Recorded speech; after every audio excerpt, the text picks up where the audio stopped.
No?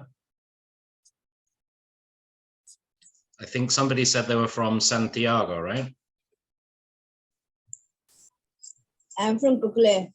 Cocle, okay, nice. Okay. I'm from El Dorado.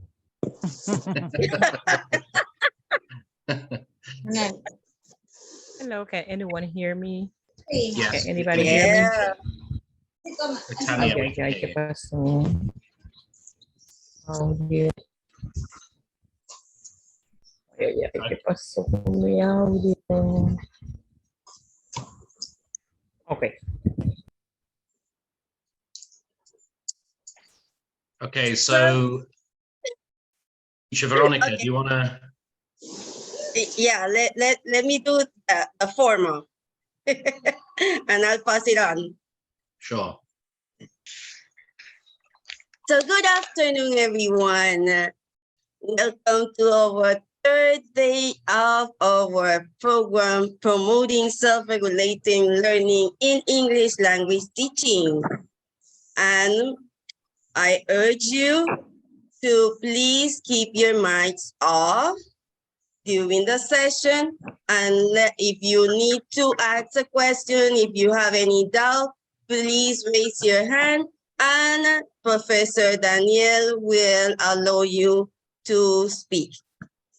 That will help us to have a smooth program and without any background noises. So today, I want to share with you a quote from Being Better. It says, "You are in the process of becoming the best version of yourself. Keep going to." So the English department coordinating committee with the support of the extension and continuing education coordination of the College of Humanities from Universidad de Panama has the honor to make the opening of the third day of our seminar. And for this, we will call on Professor Marisol Ortega to give you some words before we pass it on to our formal presenter. He is a coordinator of the Long-Term Education Committee of the English Department of the College of Humanities from Universidad de Panama. Professor Marisol. Good afternoon. Good afternoon. Well, yeah, hello everybody. Well, you will have to forgive me for having my video up because I am having some connectivity problems. I think it is connectivity because I have seen that some other people have the same problem. So it might not be my computer. Thanks God. Well, anyway, God bless you all. Thanks for being here today. Well, we hope you have a nice afternoon learning and absorbing everything that we have for today. Thank you for being here. Thank you very much. Thank you, Professor Marisol. And with this, we want to extremely give a special welcome to our speaker once more, Magister Daniel Lowe, and each and every one of our participants, because without you, the seminar will not be a reality. Thanks for believing on us and enjoy this session. Today, we are going to be talking about metacognition and self-regulated learning guidance report, recommendations, education, endowment found. So, Professor Daniel, the room is yours. Thank you so much, Teacher Veronica and Teacher Marisol. And You're I'd like to acknowledge all the hard work that both of you have done to set this up. I think Teacher Marisol and I met almost a year ago to first talk about this. So just to give my thanks to all her hard work and feedback in the development of this program. And thank you once again for the opportunity to share with this great bunch of teachers who are connected right now. So guys, how are you feeling now? In the chat, can everybody open the chat and in no more than 3 words, describe how you're feeling right now. You could say tired, you can be honest, or you could say curious, or whichever word you think describes how you're feeling right now.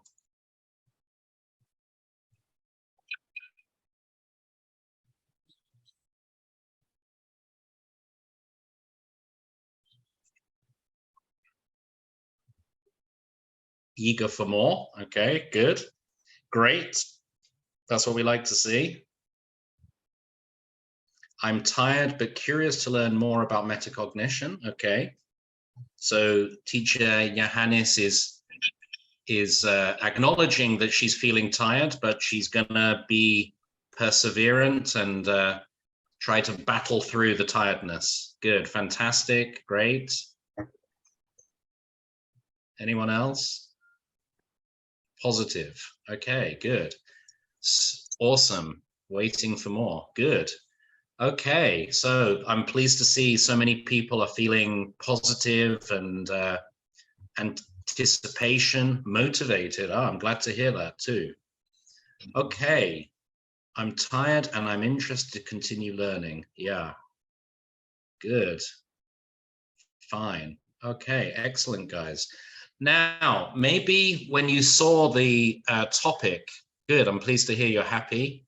Kind of tired, but fantastic and positive, interest in all the material. Great, I'm glad to hear. Nice feedback. Thanks, guys. That's motivating for me as well. So I know that 4 hours is a long time. I hope that, you know, the variety of activities we do keep you engaged. Maybe when you saw the topic for today, you were thinking, this session sounds maybe a little bit boring. Maybe that's what you thought, I don't know. So the objective today is to learn about the 7 recommendations made by the Education Endowment Fund from the United Kingdom about metacognition and self-regulated learning. So I hope that this topic is actually going to be more exciting than maybe it seems to begin with, okay? And I'll look forward to receiving your feedback at the end of the session. So some of you may be wondering, okay, what is the Education Endowment Fund? Okay, well, Education Endowment Fund is a charity in the United Kingdom that was set up by people who wanted to eliminate the, we could say, the disadvantages that exist in society. So it has been shown that, you know, children from low socioeconomic backgrounds often have a disadvantage educationally, and this is often to do because of the funding that and the training disparity. Okay, so obviously in private schools that are receiving lots of money from the parents who are paying for you know, their education, then these schools have all kinds of resources, not just like classrooms and technology, but also to train their staff continuously and to provide a culture of professional development. So this charity was set up, and the idea was to fund research into different interventions, teaching and learning interventions, and to try to work out what interventions have the most impact on a child's education. Okay, so this fund has hundreds of millions of pounds being donated, and they invest that money in trying to figure out what are the most impactful interventions that we can make in public education. I think that their conclusions are not just relevant to the UK, but they're relevant to the whole world. So I think it would be interesting for you to learn a little bit about their research and specifically their recommendations about metacognition. Okay, so first thing to say is that the Education Endowment Fund has funded research on many, many different interventions, okay? So here we can see arts participation, okay? So arts participation would be like taking part in like, well, obviously art and theater and other cultural activities. How beneficial is that to a student's education? I mean, of course, all of these things have an impact, but when we are thinking about public education and we're using taxpayers' money, we need to prioritize the interventions to choose the ones that are going to be most beneficial, right? So here we have arts participation, aspiration interventions. What aspiration interventions means is helping kids to try to figure out what they want to be and trying to encourage them to aim high. So, you know, if you can get a child in 7th grade to say, I want to be a pilot, then maybe they're going to be more focused and more engaged with their education. Okay, I can hear some background noise. I'm just going to mute everybody. Okay. How do I? Okay, that sounds better. Okay, so aspiration interventions is trying to encourage children to, you know, think about their futures and what they would like to be. Because maybe kids from poor backgrounds, they tend not to have those that encouragement. Like, you can be a scientist, you can be a president, you can be whatever you want to be. And so some people believe that having regular interventions where you get children to reflect on potential future possibilities is a good thing. Behavior interventions. So obviously we know that bad behavior can have a big impact on the classroom. So interventions to improve behavior in schools. Collaborative learning approaches. So trying to promote the idea that students should work together on projects and other classroom activities. Extending school time. So, you know, would it be beneficial if the school day was longer? Well, that's something that the Education Endowment Fund has researched. Feedback, so giving feedback in a rich way. Homework. So do we believe that assigning homework has a big positive impact? Individualized feedback, so finding ways, rather than just speaking generally to the class, how can we provide more individualized feedback? So the Education Endowment Fund has been doing research into that field. Learning styles. So many years ago, the idea that there are different learning styles emerged. Should we be emphasizing that? Mastery learning. So this is the idea that you have to master something before you move on to the next thing. Maybe not applicable so much to languages. Mentoring. So the idea that students have mentors that help them overcome problems. Metacognition and self-regulation. So we've been talking about that a lot, obviously, over the last 2 days. One-to-one tuition. Oral language interventions. That basically means like using like dialogue and questioning, which we've also been talking about a lot. It's very similar to metacognition, but basically focusing on the oral side of things. Outdoor adventure learning, so taking students out into the natural habitat and having them, you know, take part in different fun activities. Parental engagement, peer tutoring, performance pay. So performance pay is quite controversial. Some countries pay teachers more if their kids do better on standardized tests. So it's kind of trying to give teachers an extra incentive to to do well. Phonics, that is a reading strategy when children are learning to read. Physical activity, so obviously physical education. How important is that? Do kids do enough? Should they do more? Reading comprehension activities. How much of a benefit does reading have? Well, we've definitely been talking about that from a language teacher's perspective. We all agree that it's massively important. Repeating a year. Is repeating a year a good thing? Should we do it more often? Does it have a positive impact on a child's education? School uniforms. How positive are school uniforms? Do they have any meaningful contribution to a school's success? Small group tuition, social and emotional learning, summer schools, teacher assistant interventions, and within class attainment grouping. So that last one, guys, is basic. You've probably heard of differentiated learning, where it's normal to have within any group, a group of you can basically divide the group into three, right?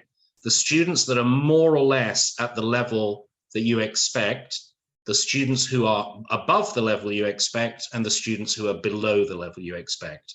So some people say that you should divide them up, and instead of leaving them all together, you should have the strong ones in one group, the regular ones in another, and then the weaker ones in another group, and give them different tasks to be working on in the same classroom. Well, other people say, no, we should have mixed cohorts. So all of these topics are things that experts and practitioners in the field of education are considering. Okay, so in the public sector, where we're using taxpayers' money to fund education, the question is, which of these has most impact? Okay, so what I would like to do now is to put you into breakout rooms, and I'm going to basically upload a Word document. Let me just show you the Word document.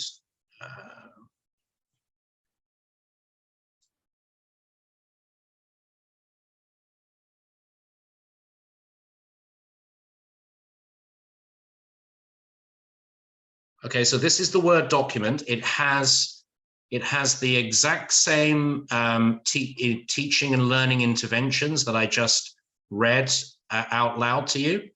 And what I would like you to do in your groups is choose the 5 that you think would be most beneficial, that would have most impact in a public education system.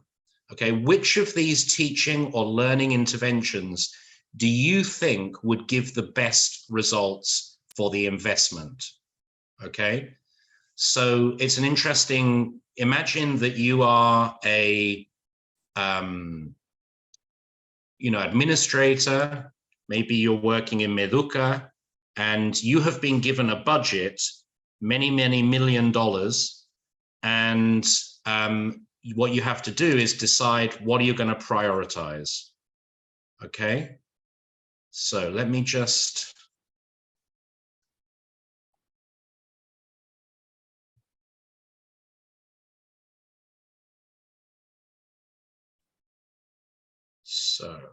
create material, module 3.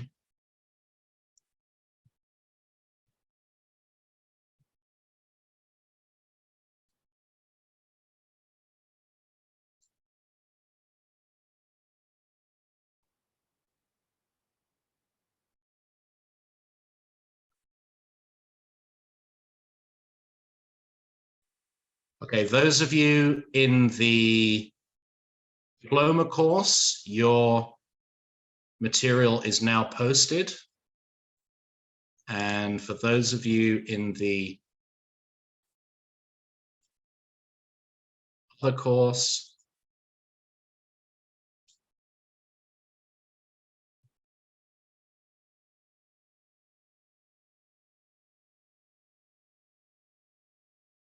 It's posted right now. Module 3, EFF, Learning Interventions.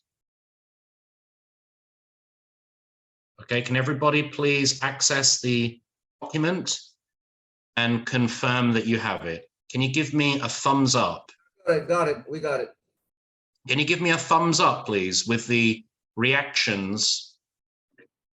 Okay, cool. It's the same document that you were explaining right now, yes? That's Is it the correct. same okay, thank you.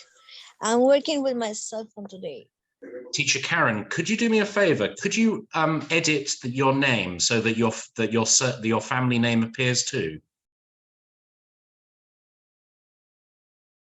Sorry, could you tell me again? Yeah, if you could please edit the name that appears on Zoom so that we can see. Okay. Yeah, just for security reasons, it's useful to have everybody have their full name. The okay? names, yes. But it says Karen. Yeah, but we would like to if you look at everybody else, they have their first name and their last name. Okay, let me try to do it from myself. There should be 3 dots on the top right. And if you click there, it will allow you to edit your name. Okay. So remember, guys, what we're doing in this activity is we're going to, spend a few minutes discussing with our colleagues which of these interventions we think would be most impactful. Okay. Obviously, there are many, so you have to skim read them. And it doesn't matter if you have a difference of opinion, but just discuss for 10 minutes which ones, let's say 3, not 5. Let's choose 3 that you think would have the most benefit. All right. So we have, how many participants do we have? We have 43 participants.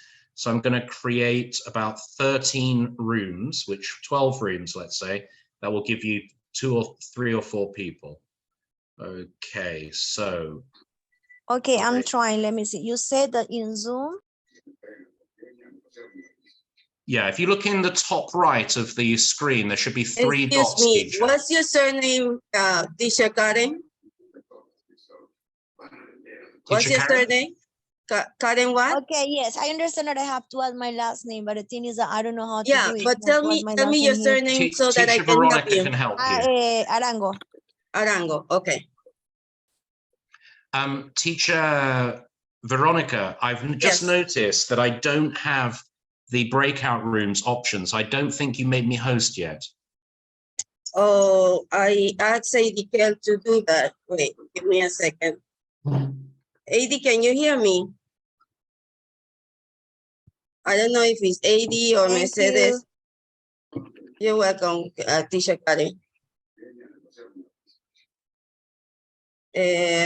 Wait, give me a second. Let me. There's somebody from Educación Continua has just turned their video on. Mercedes. Heidi, hola, ¿en qué ayudo? Poner al profesor Daniel como co-host, que no puede ver los breaking rooms. Listo. Okay.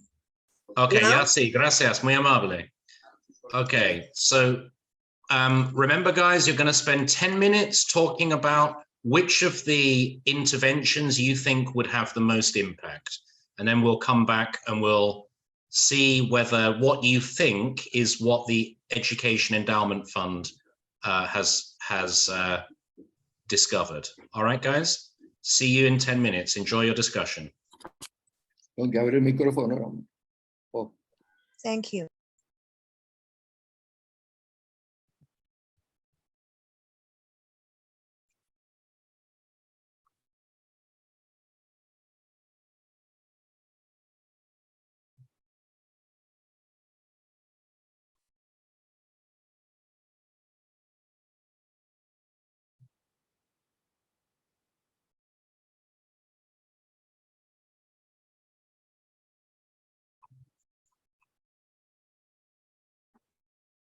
Hi, Maria, can you hear me?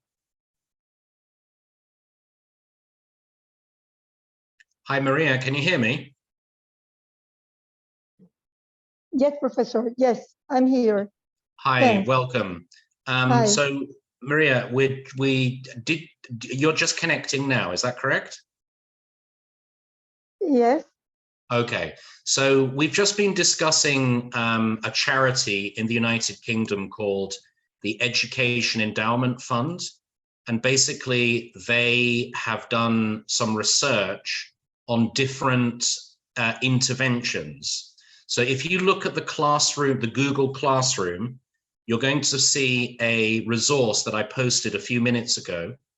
So the idea is that you look at those interventions, and with your classmates, you're going to discuss which you believe would have the most impact, positive impact in a public education context, okay? Does that make sense? Yes. Yeah. Yes. So can you see the resource? Teacher, do you Yes, have access to the Google Classroom? Yes, we have here the list. On the Google Classroom, if you look where it says classwork, you'll notice it says Module 3 EFF Learning Interventions. Yes. Can you download that activity on your computer, that resource on your computer?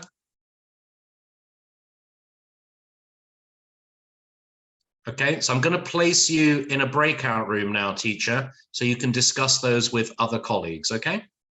Okay, Professor. Okay. Teacher Tatiana, can you hear me?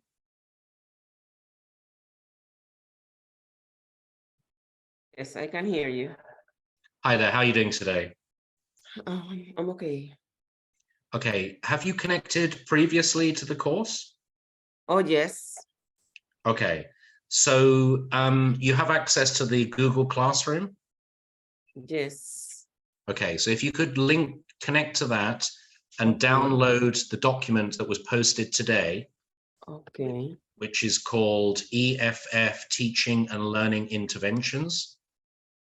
Yeah. And if you could discuss with your partners which interventions you think would be most helpful in the public education sector. Okay. Okay. All right. I'm Okay, going to thanks. place you in another group now. Okay. Okay. If you could accept the invitation. Okay. Teacher Belgica, can you hear me?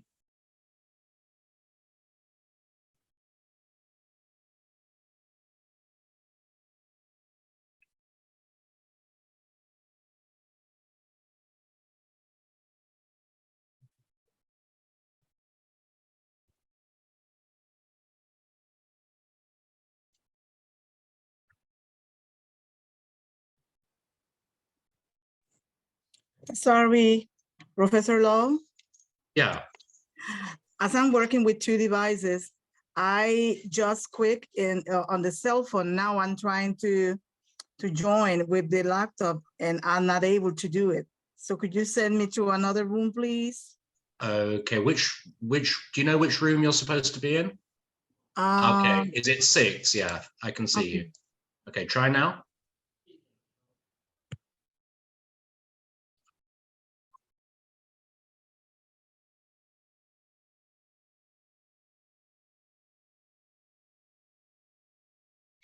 Teacher Katia Quintero.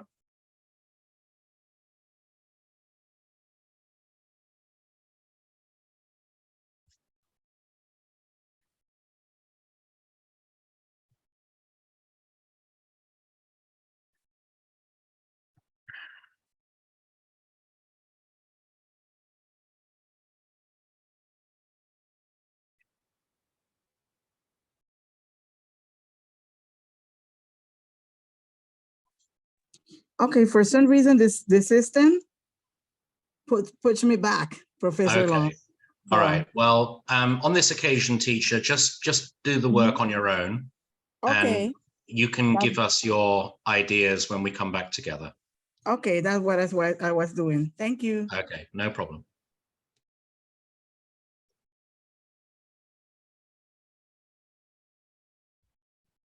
Good afternoon, Teacher Joan. Can you hear me? Hi, I'm sorry. I'm having problems with my volume, so I'm signing in from my phone also, additional to my laptop. So I can hear. I'm still in the break room, so Okay. so don't worry. So I don't need to move you. You're okay No. with your other. Okay, fine. Yes. Thank All you. right, no problem. You're welcome. Bye. Teacher Indira.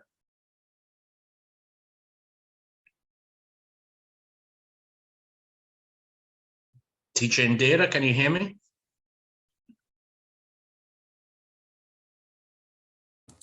Yes, teacher. Good Hi there. Were you connected earlier in your breakout room, or this is the first time you're connecting? This is the first time. Okay. So Teacher Suri, can you hear me?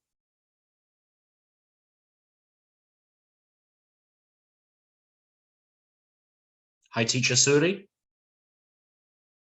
Hi, mister. I'm here. Yes, I'm here. Okay, nice to have you. Teacher Sergio, can you hear me? Adivina qué. Teacher Sergio, can you hear me? Loud and clear now. Loud and clear now. Okay. So Teacher Suri, Sergio, and Indira, if you check on the Google Classroom, I uploaded a document a few moments ago, and it has a list of public education interventions. In other words, different projects that the government can do to improve education. And the idea is basically to consider which ones you believe would have most impact, okay? So right now, we only have 2.5 minutes left. Just quickly look at the document, and when the rest of your colleagues come back, if you wish to contribute to the conversation, you're more than welcome to do so. But right now, it doesn't make sense to send you to a breakout room because we're only two minutes away, okay? So just have a look at the document. Document. Okay. Thank you. You're welcome. Yes.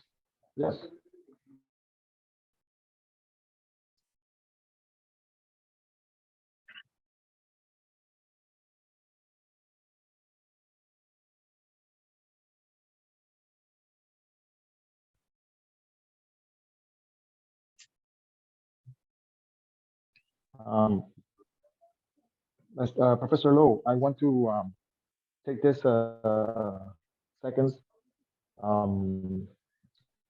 Reason you're gonna see me walking or anything is because I'm doing another job right now.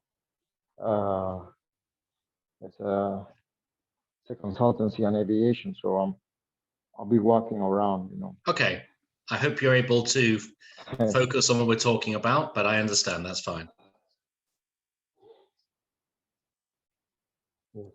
Thank you for letting me know. Thank you so much. Yes, it's been happening all these days, and they told me about the seminar like 3 days ago, 3.5 days ago.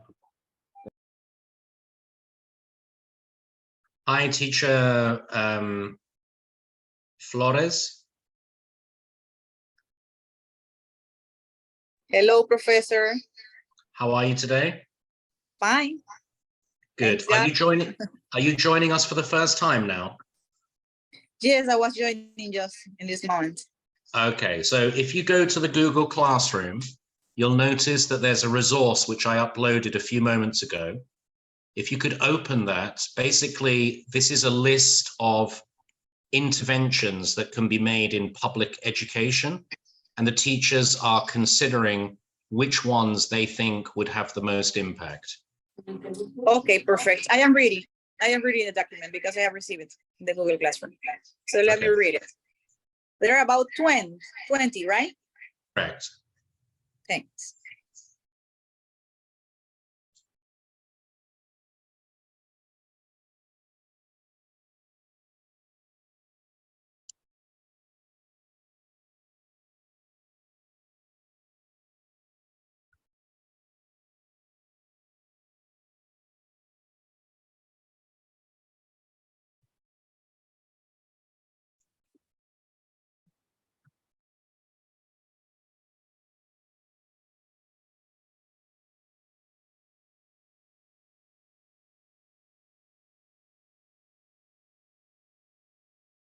So welcome back, everybody.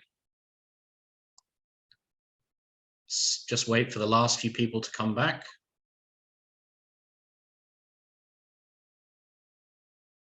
Okay, so teacher Inelda Batista. Can you hear me? Yes, of course. Okay, so could you share with us one of the interventions that you thought would have the most impact? What we're talking about, this is Javier. Sorry, just Teacher Javier, I'll come to you just in 1 second. If we could just let Teacher Inelda give her contribution. Teacher Inelda, if you could just activate your microphone. Sure. I was thinking he was going to call me today. I just have that in mind. All right. Yeah, we decide in our group, we decide collaborative learning approach and reading comprehensions. Also homework, collaborative learning, we decide that because we need to teach students to get into a group. So we are living in a society. So they need to learn that they are not going to be always alone. They need to work in group. And also when we work in group, we learn from each other. So that was one of the main reasons.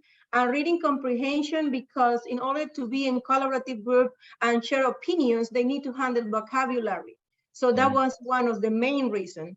And homework, because through that we teach students that they need to have some kind of they need to be responsible, because in one time in life they are going to be given some kind of assignments, not only in class but outside classes, and they need to be responsible to accomplish that assignment. Thank you. All of your ideas I thought were really interesting, and yeah, the one about homework is very interesting, isn't it? That's very much self-regulation, right? Being able to work independently and to meet deadlines. Yeah, the only thing that happened is that we were aware of that, as Professor Manuel says before, and my colleague Small, is that sometimes when we homework to students, most of the time parents are behind them, and sometimes they don't allow students to do the homework. So instead they do the homework for the students, and that shouldn't be, parents shouldn't behave like that. Right. So yeah, that's always frustration, right? Yeah, that's true. So there was another one which was parent engagement. So maybe that's something that you can influence. But I agree, it's amazing how many parents do do their kids' homework, and they're not helping their learning at all. That's true. I don't know if anybody else had this experience, but during the pandemic, we were using the school that I work at. We were using platforms, right? And so the idea was that the students would do the work on the platform, and we had discovered that sometimes the parents were doing the activities just so that the kid would get a good grade. So. And I just find out, now you're speaking about that, I have one student, he was from 10th grade, and I saw sometimes he showed up in class and sometimes he didn't. Okay, I was calling his mother, and I told her that this student was not, most of the time he was not in class. So when I assigned some homework, I look his homeworks, and those homeworks were almost the same like the other students. So I just find out that he was not doing his homework, but that was cheating from other students, from their classmates. Right. So and always what happened is that most of the time we shouldn't do that, because that's not our responsibility, but that was parents' responsibility to call him to be on time for classes. And most of the time when I was in class, I was chatting his mother so he can be in class. And something that called my attention is that now, by last year, this 2022, he was in 12th grade, and he was giving me thanks. He was giving me 10s because, you know, that professor. I said, what happened now? Okay, I'm here and I graduate just because you was behind me. I felt grateful, but I mean, I felt also sorry for him because at the beginning he was not taking, I mean, he was not paying attention to classes. Yeah, yeah, exactly. Thank you very much for your contribution. Teacher Javier and then Teacher Omaris. First, Teacher Javier, what would you like to share? Okay, I will start mentioning that first we are emotional, then we are social, and then comes what we want to be, want to do. And it talks about self-development, self-awareness, self-control in such a way that we can use our skills in order to work in team, not just in school, at work, where we are among people. And controlling this emotional learning style, we can work together as a team to get objective. That's quite important for. So sorry, Javier, which was the intervention that you were referring to there? Social learning. Yeah. Okay, thank you. Yeah. Okay. Yeah. Teacher Omaris, you wanted to say something. Teacher Omaris, can you hear me? Okay, I think maybe Teacher Omaris is having connectivity issues. Does anybody else want to contribute any comments? Yes, Zuleika. Go ahead, Zuleika. Yeah, I like homework, parental engagement, and feedback. I consider homework really interesting. Sorry, I'm going to open the. Yeah, sorry. I consider that homework are important, but the thing we need to consider something else. For example, I don't want to give homework for weekends. Why? Because I think weekends are for family. And if you give homework for them on weekend, they are going to be working on that. So they have to present this on Monday. And this is a really hard pressure for them. You know, during the weekend, I have to look for this. And what about the family? So homework are really good, but we need to take care about that because it's not just to give a bunch of activities that they need to perform to complete at home. And it means that they need time to relax. And the other thing is that parent engagement. I saw that during the pandemic. Some parents were responsible, but others no. Yeah. And responsibility means also means that they have to sit with their kids, but help them to work, not do the homework. Is what I want to emphasize here.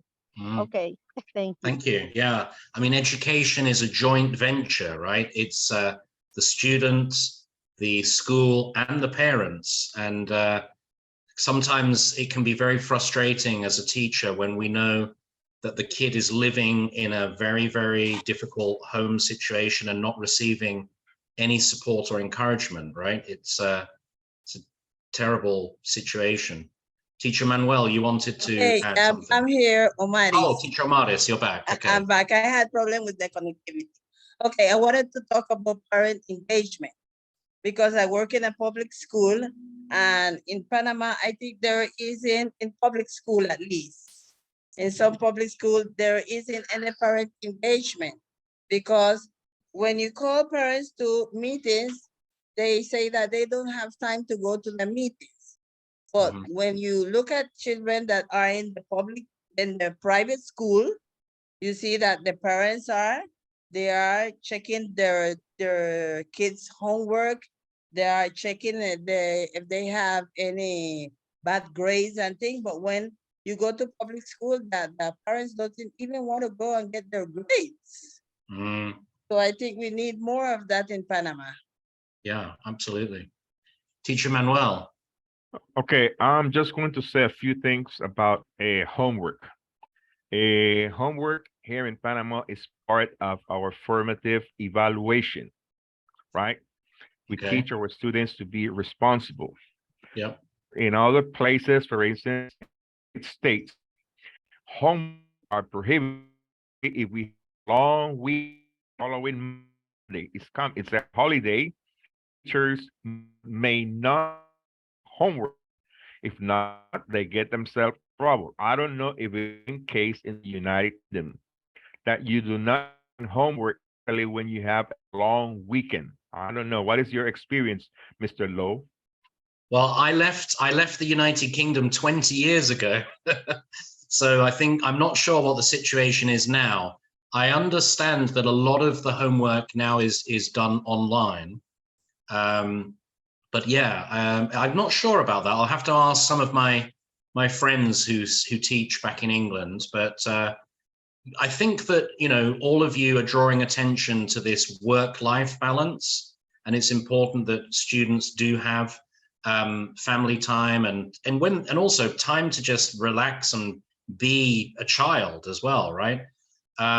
So getting that balance, and sometimes as well, it's difficult when you're the English teacher, but it's difficult to coordinate with your colleagues from different subject areas, you know, to avoid overloading the students. Like maybe if 5 teachers are giving the same kid homework on the same day, then obviously that's going to be kind of overwhelming. So, you know, you have to try to find a way to coordinate with your other colleagues. Some schools have like spreadsheets where, you know, the teacher has like a shared document and they can enter when they're going to assign homework so that other teachers can take that into account and distribute the homework more evenly. But yeah, it's definitely an important point. Thank you for your intervention, Teacher Manuel. Teacher Belgica, you wanted to say something? Yes, I'm sorry, but I have a little bit connections difficulties. Okay. Anyhow, what I want to say is that during the program Panama Bilingue, they asked us not to give any homework to the students. Really? The truth is that during the pandemic, all the kids were like, wow, 5.0, 5.0, or Y plus, I don't know how do you call it. But the thing is that the parents were the ones doing work in the house. So I really like to monitor my students in the classroom because number one, we are English teachers. You know, all the parents know the language. Maybe a few, but not everybody.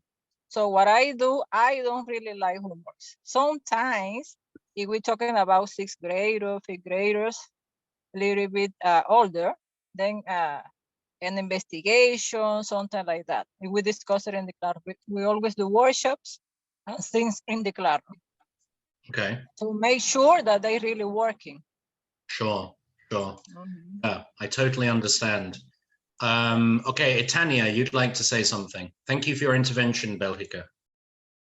Well, yes, teacher, and colleagues, we have to keep in mind that homework should not be graded. If you assign a homework, is to have the student demonstrate to you at home that he really understands the lesson that you provide. Oh, sorry, my camera is off. Sorry. That's okay. Thank you. Okay, yeah.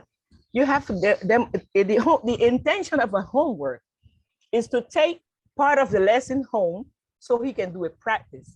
When he comes back to the classroom, you have to discuss the homework. It should not be graded. So leaving homework is not like doing something wrong. It is okay, but it depends on you as teacher. If you are doing a homework as a formative lesson, don't grade it. And then you will see more actions in the classroom based on what they did at home, my opinion. Thank you.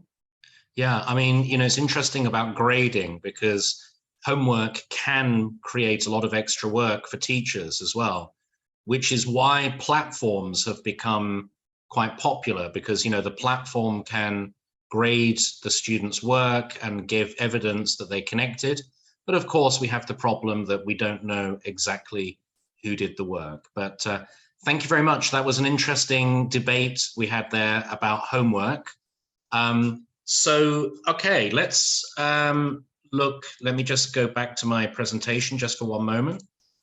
Okay, so these were the interventions that you were discussing. And I'd just like to explain that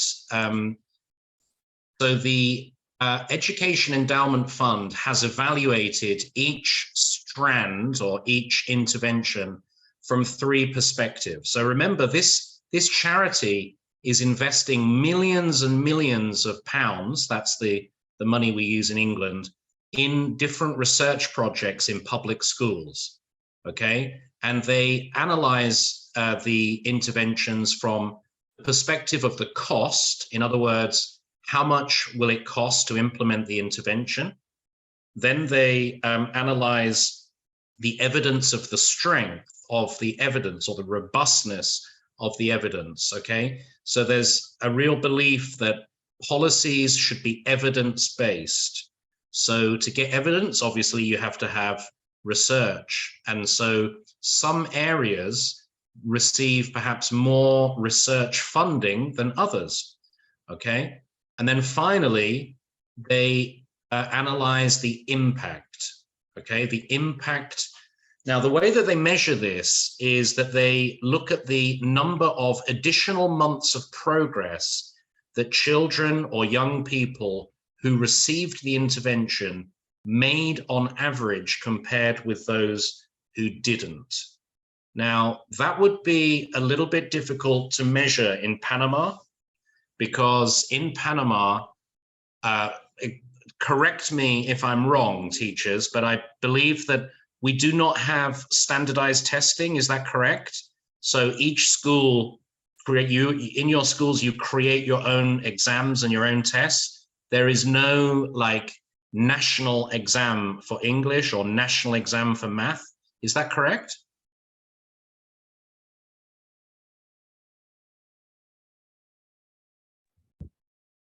Teacher Patricia, would you like? Yeah. Can you repeat, please? So my question is, I believe that in Panama, there is no national exam. For example, let's imagine in math. No, So, no. Okay, so we call this standardized testing, okay? And in Europe and in the United States, each country has like its standard test. So on a particular day, let's say, you know, the 15th of February, every single 12th grader will take the same math test, okay? Now, obviously there may be different versions of the test to avoid cheating or whatever, but it's basically the same test that has been standardized.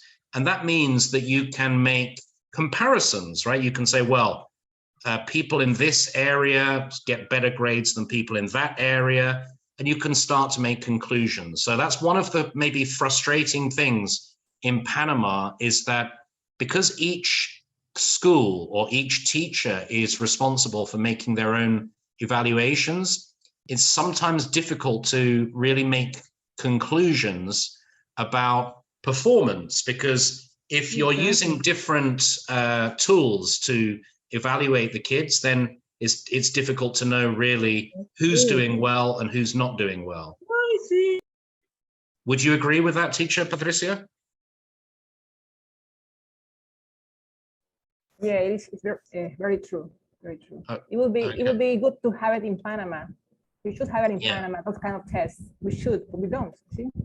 Right. Right.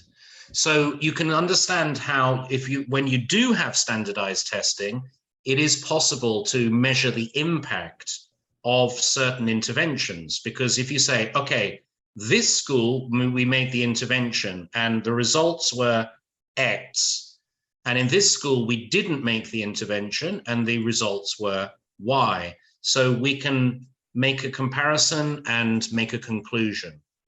Okay, so now I'm going to share with you the link for one of the pages in the Education Endowment Fund website. Can everybody click on that link, please? And you should see it says teaching and learning toolkit, right? Yes. Okay, so I'm just going to share my screen so you can see what whilst I'm describing it. Okay, so can everybody see this website, right? Yes, so Professor. Here you can see the implementation cost, the evidence, and the impact. So here we have the different interventions, and you can see that here it says cost, and there is one symbol of, this is the pound sign, which is the symbol of the currency or the money we use. So this means that the cost of arts participation is low. The evidence that it is beneficial is moderate, and the impact is +3. So that's a moderate impact, okay? So what I would like you to do now is to analyze, just scroll down, and I want you to have a look at what are the impacts, according to the research of the Education Endowment Fund, which are the ones that have most impact, okay? I'm gonna let you just look at the website for about 3 or 4 minutes, okay? And then I will ask you for your conclusions. So have a look at what we're looking here is that the impact, this is the plus with the number. So see if you can figure out which are the interventions that have the most impact. Okay, I'll give you 3 minutes. Okay, one moment, Professor. You said the money sign talks about the investment. Then the padlock, what does it mean? The padlock is the evidence. Okay. So how robust is the evidence? Okay. And then the plus sign in the orange circle, that is the impact, the positive impact that they discovered that intervention had. And so that impact can be on to what, 1 to 10 or more than 10? I think the top is +7, I believe. Oh, +7. Okay, thank you. Okay, so just have a look through, and I make a note, if you have a pen and paper or otherwise use your computer, which were the interventions that had most impact.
Okay, teachers, have you had a chance to look through the whole list now?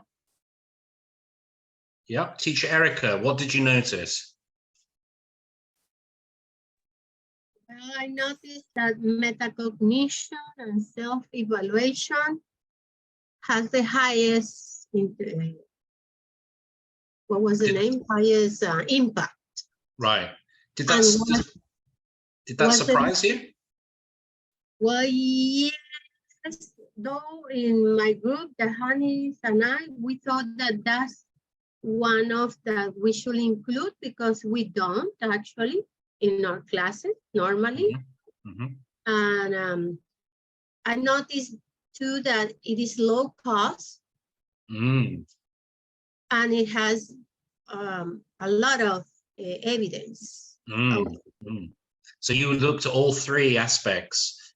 Yeah. So it's low cost, high evidence, and highest impact. So I was like, wow, when I saw that, I was like, wow. And this, we're talking here not just about one or two projects, we're talking about hundreds of research projects and millions of pounds that have been spent on research. So this is not just somebody saying, oh, I think it's this.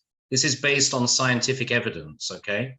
So I thought that that was really interesting. Now, you may argue, okay, in Panama, we have other bigger priorities right now, and I'm not going to necessarily argue with you, but I think this shows that metacognition does have a massive impact, and we should be opening our minds to trying to incorporate it into our classrooms. Yeah. Did anybody else have any other discoveries that they thought were surprising or interesting about the ones that had high impact?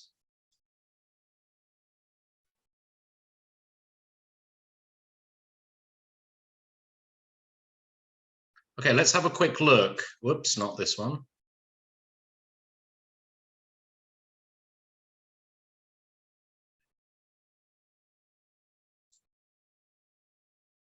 So the highest impact was metacognition and self-regulation.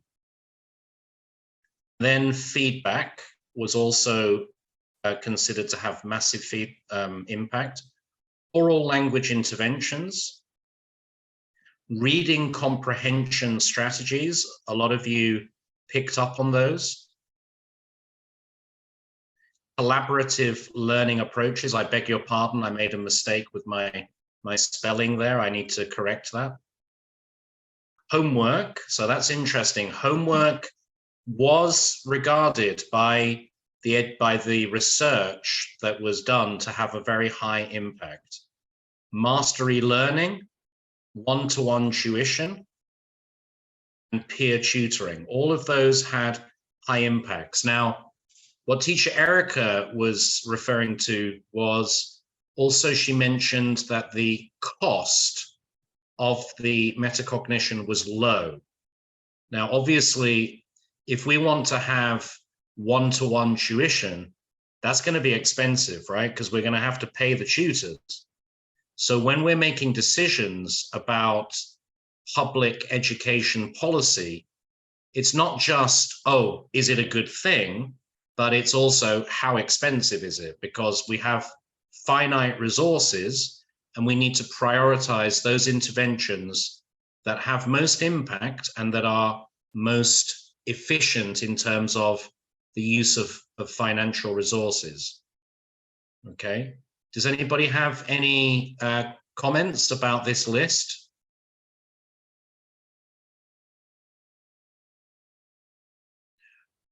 Which was the intervention that has most evidence?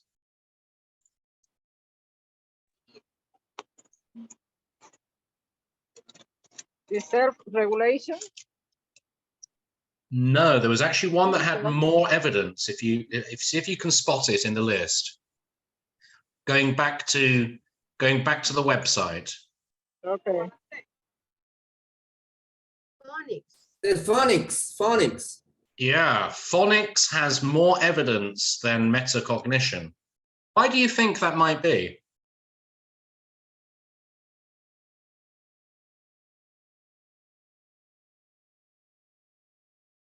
why do you think there's more evidence or more research being done on phonics than on metacognition?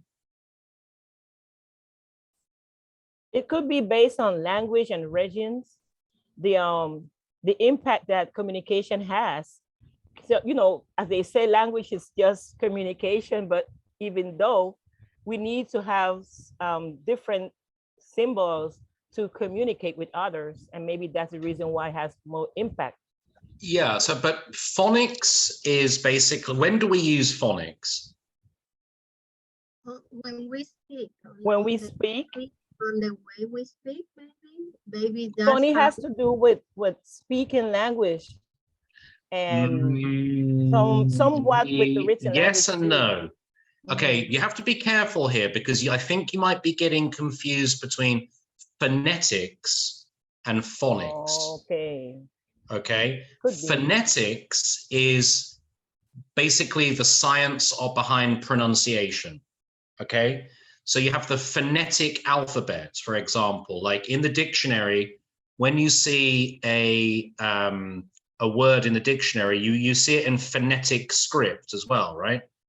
And some of us can, if you see the word in phonetic script, you can read it out loud without, which in English is important because, you know, it's not an orthographic language like Spanish. So that's phonetics, right? So for example, when you study phonetics, you learn that one of the problems in English is that we have so many different vowel sounds. You know, in Spanish, you have a, e, o, u, y ya murió la flor. Okay, but in English, we have, how many vowel sounds do we have in English, teachers? Some people say 13, other linguists believe that we have 14. Right. So, for example, the letter A can sound like, for example, a, okay, or it can sound like R in English, depending on the word and also depending on the accent. So, for example, Americans tend to would say bath, whereas I would say bath. Okay, so for me, the letter A in that word has a R sound, not an A sound.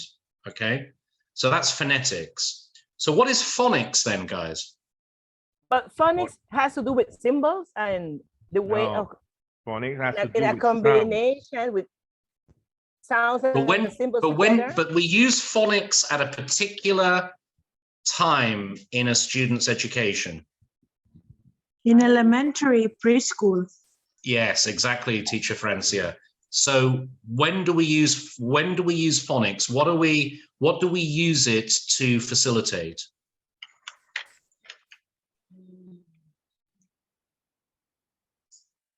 When do we use phonics, teacher Francia? We use phonics in preschool and elementary school just to teach a student how to read sounds. Exactly. To read out loud. Okay. And pronounce.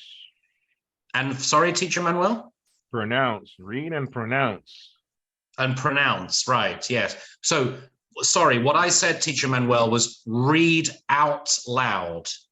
In other words, you know, to be able to say the words that they can see written down, right? So yeah, you're absolutely right that phonics does have, in that respect, it's linked to pronunciation.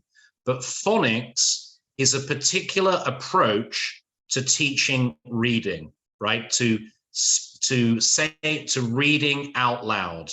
Are there any teachers here that use phonics in their classes much?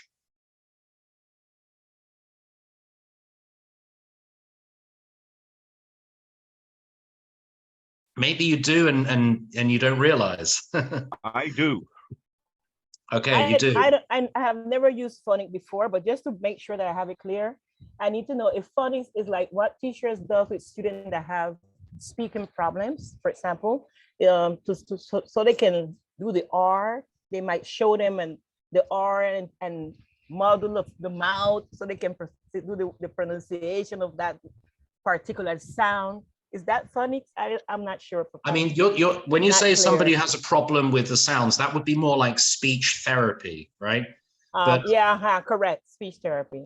Yeah, but no, phonics is just a natural stage of education. And we use it with native speakers. I mean, when I was at school, we were taught phonics, and it's basically learning to associate certain sounds with certain letter combinations, right? So the problem in English is that unlike Spanish, where you can learn, okay, there are consistent sounds, ni, na, nu. Yeah, I remember when I first came to Latin America, that was 20 years ago. And I was in Honduras, in Tegucigalpa, and one of my Honduran friends gave me a book which they use in Honduras to teach reading. It's called Nacho. I don't know if you have that in Panama. And they gave me like Nacho for 3rd grade or something. I was 28 years old, and they were giving me a book for 3rd grade, but it was actually very helpful because it made me realize that in Spanish, if you learn the sound of a particular letter or combination of letters, it's always consistent, right? So I remember sentences from that book like, El enano malo no cura mi mano. And, because these were sentences to practice reading out loud and the sounds of Spanish. But in English, it doesn't work like that, because the problem with English is it's like a cocktail of languages, right? Remember that England was colonized by many, many different people in the history. So we were colonized first by the Vikings, then the Anglo-Saxons, then the Romans, then the French. So this island was constantly colonized. And every time that it was colonized, the colonizers would have like an impact on the language. So English is like a mix of Scandinavian, German, Latin, and French. And that's why the spelling and pronunciation is so crazy, because it's like a hybrid of languages, right? Yeah. Teacher Erica, you wanted to say something? Now that you explain what is phonics, then I got my attention, because when the schools started increasing English hours in public schools, for example, I participated in kindergarten, and they gave us a book, and the book has lessons on every day based on one sound. And then at the end, the vowels, and then how to mix, as you're explaining. Then kindergarten students were reading in monosyllabic words at least. They end up with monosyllabic words that they did it in English, but they didn't do it in Spanish. Right. So that's what I remember we used to use, or I used to use when I was giving at the elementary, at kindergarten students. So that might be phonics. And yep, that is phonics. Yeah.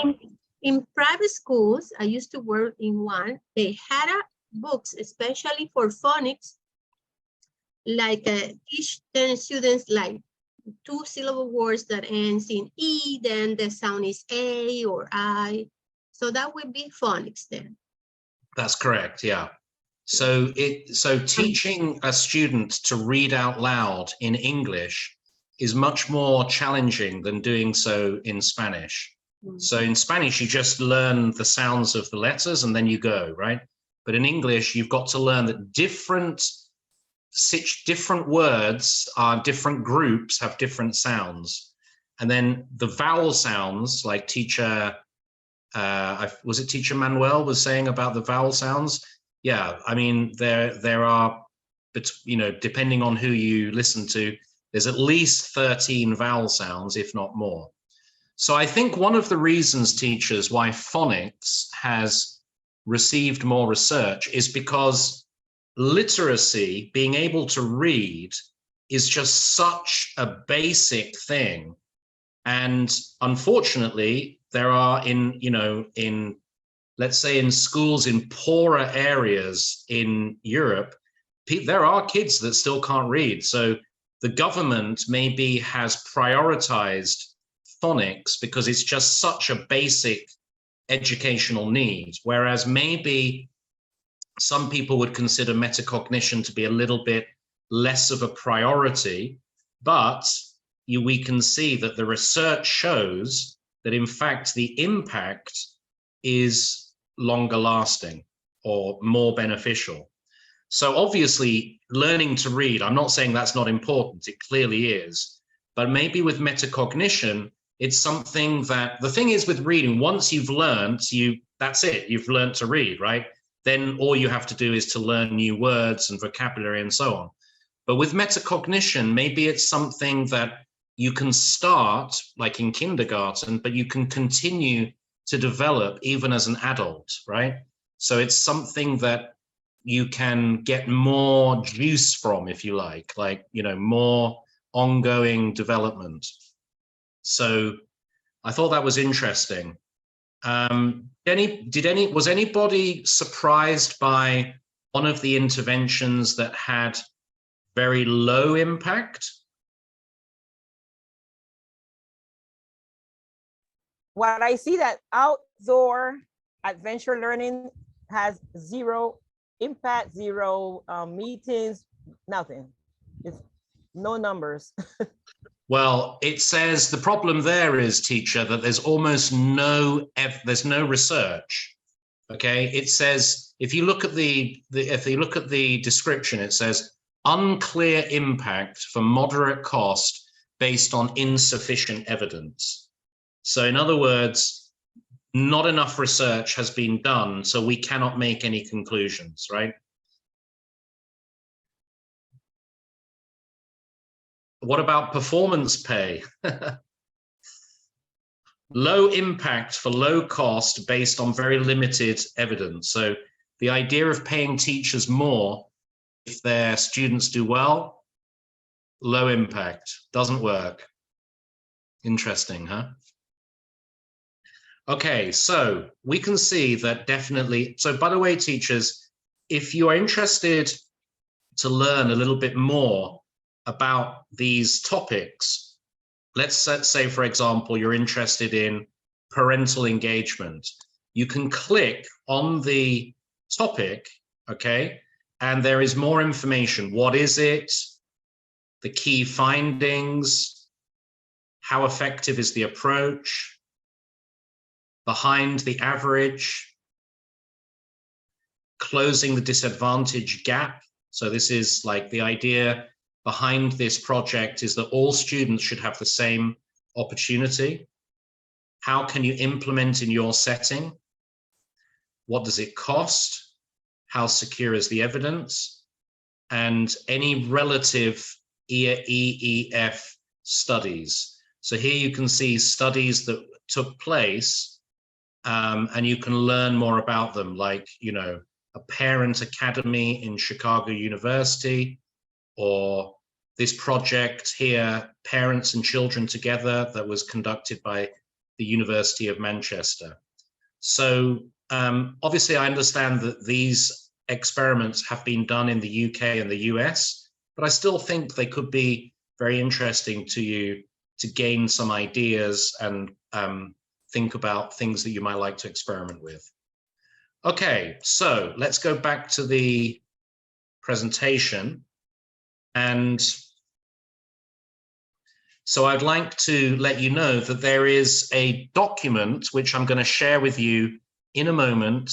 Maybe during the break, I'm going to upload this. And so the Education Endowment Fund has created what they call a guidance report on metacognition and self-regulated learning, in which they share all of the findings, or the main findings, that they discovered from all of the research that they did on this topic. So this is not just based on one project. This is the findings that they came to based on all of the research in that area. Okay, so they basically have 7 recommendations. Okay, so the first one says teachers should acquire the professional understanding and skills to develop their pupils' metacognitive knowledge. So this is basically looking at teacher training, right? They say that self-regulated learners are aware of their strengths and weaknesses and can motivate themselves to engage in and improve their learning. This is what we've been talking about. Developing pupils' metacognitive knowledge of how they learn, their knowledge of themselves as a learner, of strategies and of tasks is an effective way of improving pupil outcomes. And finally, teachers should support pupils to plan, monitor, and evaluate their learning. So that is the first recommendation, okay? Teacher Osiris, could you read the second recommendation for me? Yes, sure. It says number 2, explicitly teach pupils metacognitive strategies, including how to plan, monitor, and evaluate their learning. Okay, so what do you understand, Teacher Osiris, by the word explicitly in this context? Well, I think that we have to, I don't know, to find each methodology or a strategy to teach, you know, different students. Yeah. But also we have to include, you know, the plan, which is how we're going to teach them in order to make them to learn by their own way. So the word explicit has two meanings in English. One is, and they're extremely different, right? So if you call a movie explicit, it means that it has probably sex or violence, right? That it's a movie that is not appropriate for children. So that's one meaning of the word explicit, but it has another word, a meaning, explicit, which obviously the sex and violence one doesn't apply here because we're talking about education. But right. How would you understand that word explicitly if you had to give a definition? Any ideas?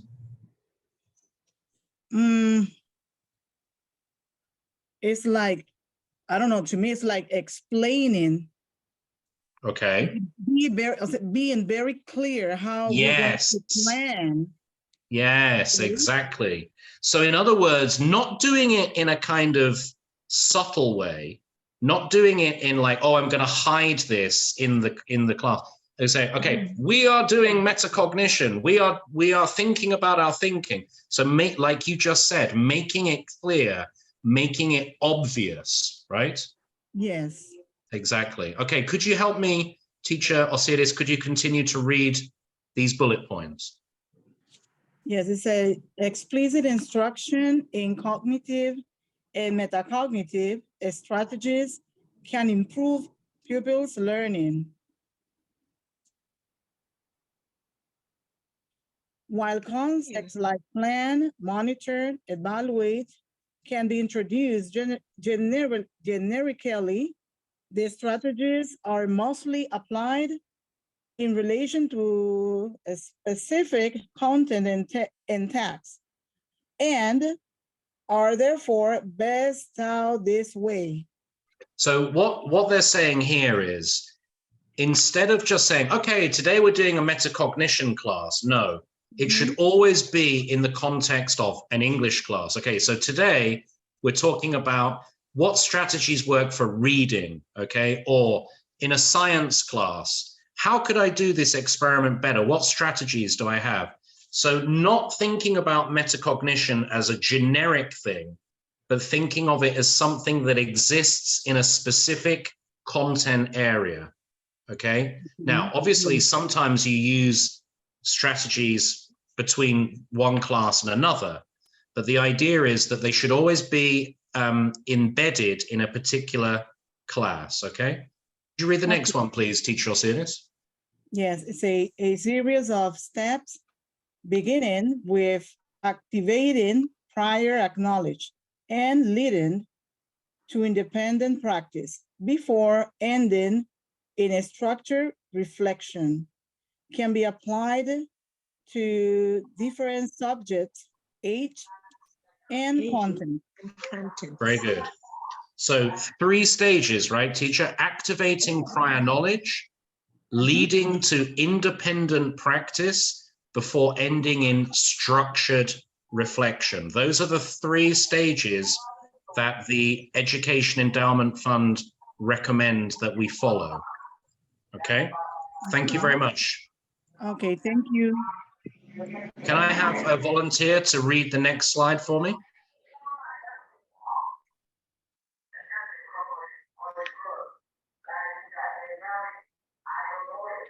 I will. Who was that? Could you unmute yourself, the person that said, I will? Professor Sharon. Okay, Sharon, teacher Sharon, Okay. go ahead. So number 3 is for you. Model your own thinking to help pupils develop their metacognitive and cognitive skills. Modeling by the teacher is a cornerstone of effective teaching, revealing the thought processes of an expert learner helps to develop pupils' metacognitive skills. Teachers should verbalize their metacognitive thinking. What do I know about problems like this? What ways of solving them have I used before as they approach and work through a task? Scaffolded tasks like worked examples allow pupils to develop their metacognitive and cognitive skills without placing too many demands on their mental resources. Excellent, thank you. That was very well read. Thank you, teacher Sharon. So we spoke about modeling yesterday, but modeling is different to questioning, right? So questioning is obviously asking questions, but modeling is giving the students an example of how you would do the task. So you're basically giving them an example to follow, right? So often we have this strategy calling like think out loud. So you look at a text and you say, okay, so I need to understand what this text is about. So the first thing I'm going to do, I'm going to look at the title. What clues does the title give me? Now I'm going to look at the picture. Okay, does that give me any extra information? Okay, now I'm going to read the first paragraph. And what is the general idea of the first paragraph? Well, okay, I can see that the word Olympics is mentioned 5 times in this paragraph. So I think I can make the conclusion that Olympics is, the main topic of this paragraph. So in other words, you are basically speaking out loud the thought process that you would follow or that you suggest that the students should follow and giving them an example. Yeah. So that's what we call by model your own thinking to help pupils. Okay. So in the United Kingdom, we often refer to students as pupils, right? Okay. Do I have a volunteer for number 4?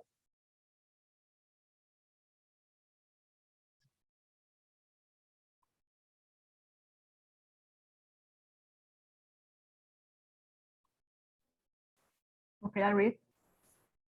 Yep, of course. Sorry, who's that? Patricia? Yes, I. Okay, number 4. Okay, set an appropriate level of challenge to develop pupils' self-regulation and metacognition. Okay, challenge is crucial to allow pupils to develop and progress their knowledge of tasks, strategies, and of themselves as learners. However, challenge needs to be at an appropriate level. Pupils must have the motivation to accept the challenge. And tasks should not overload pupils' cognitive processes, particularly when they are expected to apply new strategies. So what do you understand from this, teacher Patricia? That the challenge should be at their not at their own level, but a little bit above their level, you see, to give them, to be challenged. Otherwise, they would not be challenged, you see, to learn something. Yeah. And just enough to be a challenge, but not too much, right? Yeah, not too much, yes. Yeah, because it says here that if you look at the fourth one, it says tasks should not overload pupils' cognitive processes. We don't want to overload, especially if they are applying new strategies. So if you're getting students to, I don't know, use a particular graphic organizer, right? Okay, so the idea is to expose them to using the graphic organizer. So you need to give them a text, which is relatively simple, so that they can use the graphic organizer and concentrate on using the graphic organizer rather than having a text, which is super complicated, and then they're not going to be able to really use the concentrate on the graphic organizer. Does that make sense? Yeah. Okay. Do I have a volunteer for number 5? Yes, me, Karen. Okay, Karen, please go ahead. Thank you for your volunteering. Oops. I almost fell down. So, okay, it says promote and develop metacognitive stock in the classroom. Chanel, stay there, don't move. Okay, let me move a little bit. As well as explicit instruction in modeling classroom dialogue can be used to develop metacognitive skills. Pupil to pupil and pupil-teacher talk can help to build knowledge and understanding of cognitive and metacognitive strategies.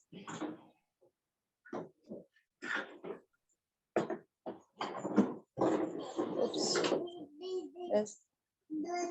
However, dialogue needs to be purposeful, with teachers guiding and supporting the conversation to ensure it is challenging and builds on prior subject knowledge.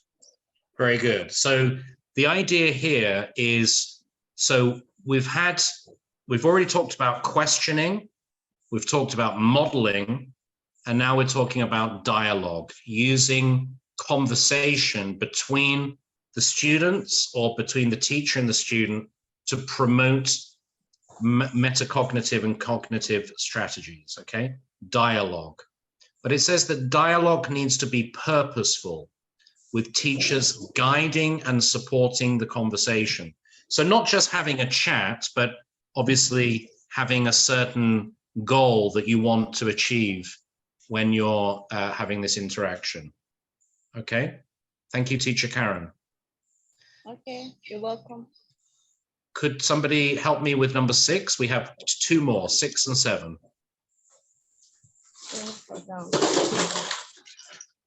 May I? Yes, Javier, go ahead. Number 6. It says, let me open the camera. Okay.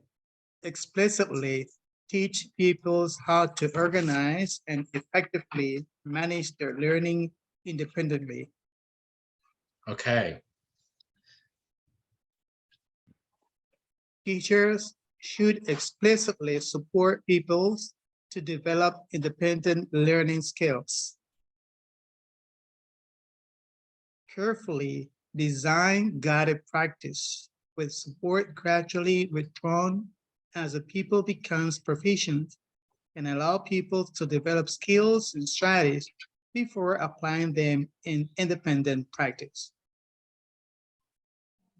Pupils will need timely, effective feedback and strategies to be able to judge accurately how effectively they are learning.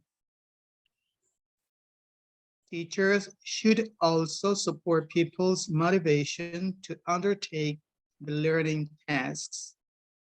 Thank you. What do we mean, Teacher Javier, by timely? Pupils will need timely, effective feedback. What do you understand by that word? On the double, the time they're doing the practice, that time is really important to progress for the students. In other words, the feedback should be happening immediately or as soon as possible. Yeah. Not 2 weeks later. Yeah. Yeah. And what do you think about this, Teacher Javier, about explicitly teaching pupils how to organize and effectively manage their learning? Do you think that that's something you can do in an English class? Sure. Why not? What kind of strategies could you teach them? Well, first, students are the observers. They observe teachers, how they act, how teachers are organized, and by watching, by modeling, that's the first step so that they can copy our organization. Also, we can tell them to use a graphic, or they can use an agenda to be well organized. They can use some notes to jot down important things. In that way, they can be well organized according to assignments or homeworks. Yeah, one simple way to help students organize and make their independent learning effective is to ask them about how they can practice vocabulary, right? Mm-hmm. So, for example, do you ever get your students to make flashcards? Sure.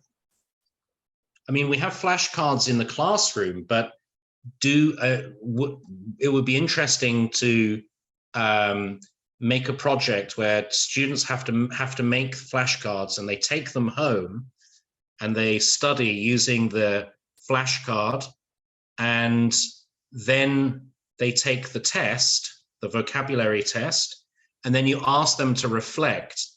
Did the flashcard have a good impact on your test? Do you think that you could remember the words better because of the flashcards? And there are different types of flashcards, right? Some people write the word in English and then the word in Spanish. Other people write the word in English and then they have the picture. So we can make digital flashcards as well, right? Using the internet to find pictures. So yeah, I mean, thinking about how we can promote learning study skills, basically how to prepare or study at home, right? Mm-hmm. Mm-hmm. Yeah, that's right. So the authors of the Endowment Fund, Education Endowment Fund report believe that this is one of the most important things that has a good impact. Is number 6 is helping students to become more effective in their independent learning. Thank you, Teacher Javier. Okay, and the last one, number 7, who can help me with this one?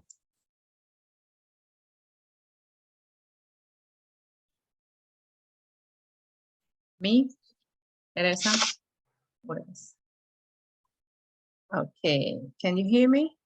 Yes, I can. Go ahead. Okay. Explicitly, okay, number 7, right? Yes. Schools should support teachers to develop knowledge of these approaches and expect them to be applied appropriately. Develop teachers' knowledge and understanding through high-quality professional development and resources. Senior leaders should provide teachers with time and support to make sure approaches are implemented consistently. Teachers can use tools such as phrases and observation to assess pupils' use of self-regulated learning skills.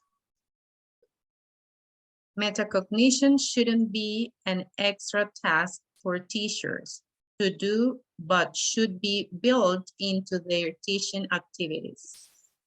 Thank you very much. So what do you think about this, Teacher Teresa? Do you agree that schools should support teachers to develop knowledge of these approaches? I think that they should, because we as teacher, we need to be updated about the tools, about the techniques, and about the methods that we can use with our students in class. Because if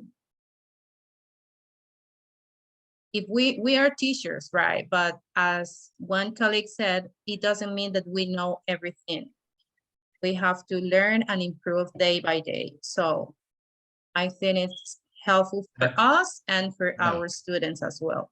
And I think also it says schools here, not just teachers.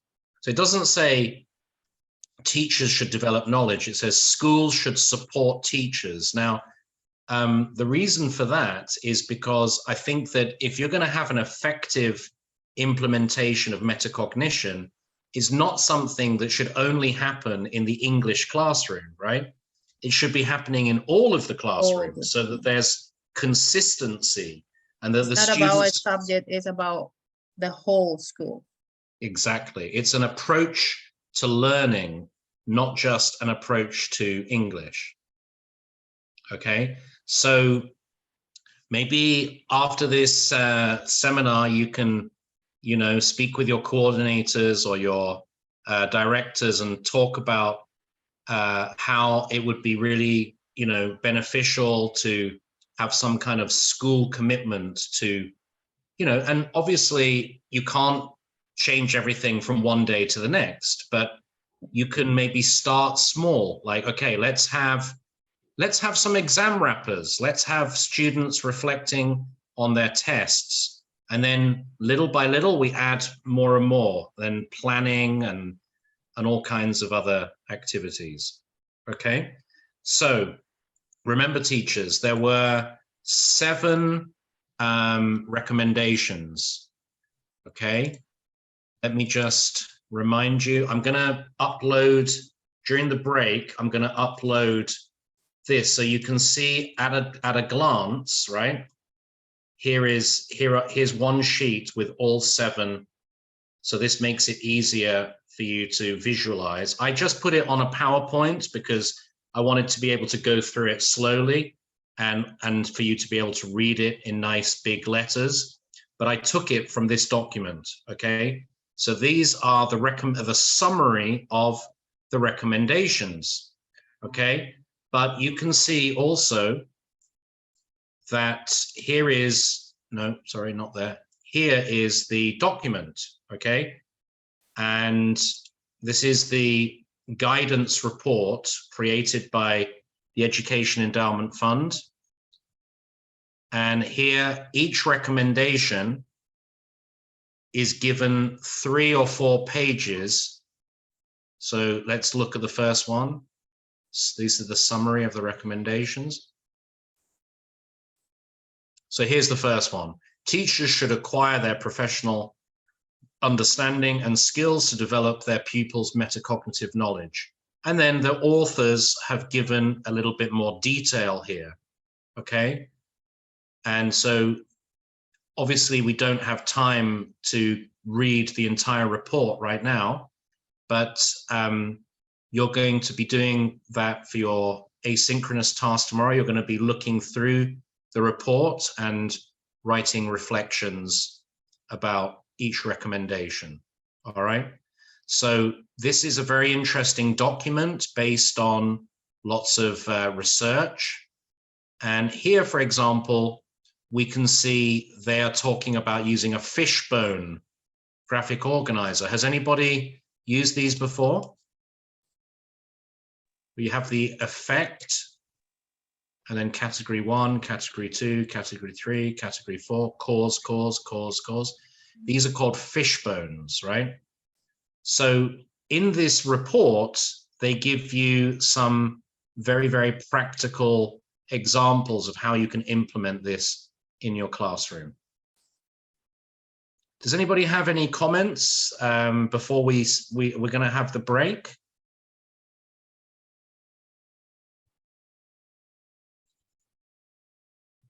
Do you think that this report could be something that you could find useful?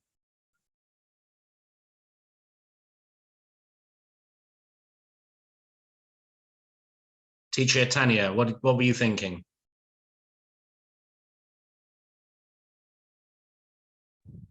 Oh, no, what I was thinking, I said, I can be the only one talking, so I'm gonna stay shut. Well, I could see But you were I saying think something. it is very, yeah, it is very interesting. As I said, I feel positive with the seminar because I'm getting a lot of information that I didn't know of.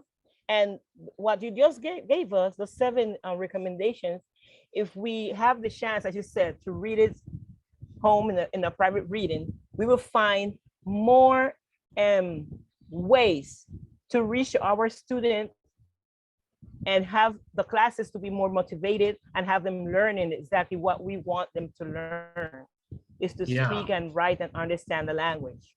It's very positive for us, for our, you know, for our empowerment as teachers. Thank you for sharing. Teacher Manuel, did you want to say something? Yeah, listen, most of the things presented in this seminars, they're very interesting. The problem is that I hope our authorities in education would pay attention to these things, because we as single teachers, we do not have the power or the facility to make changes. Our education system is based on politics.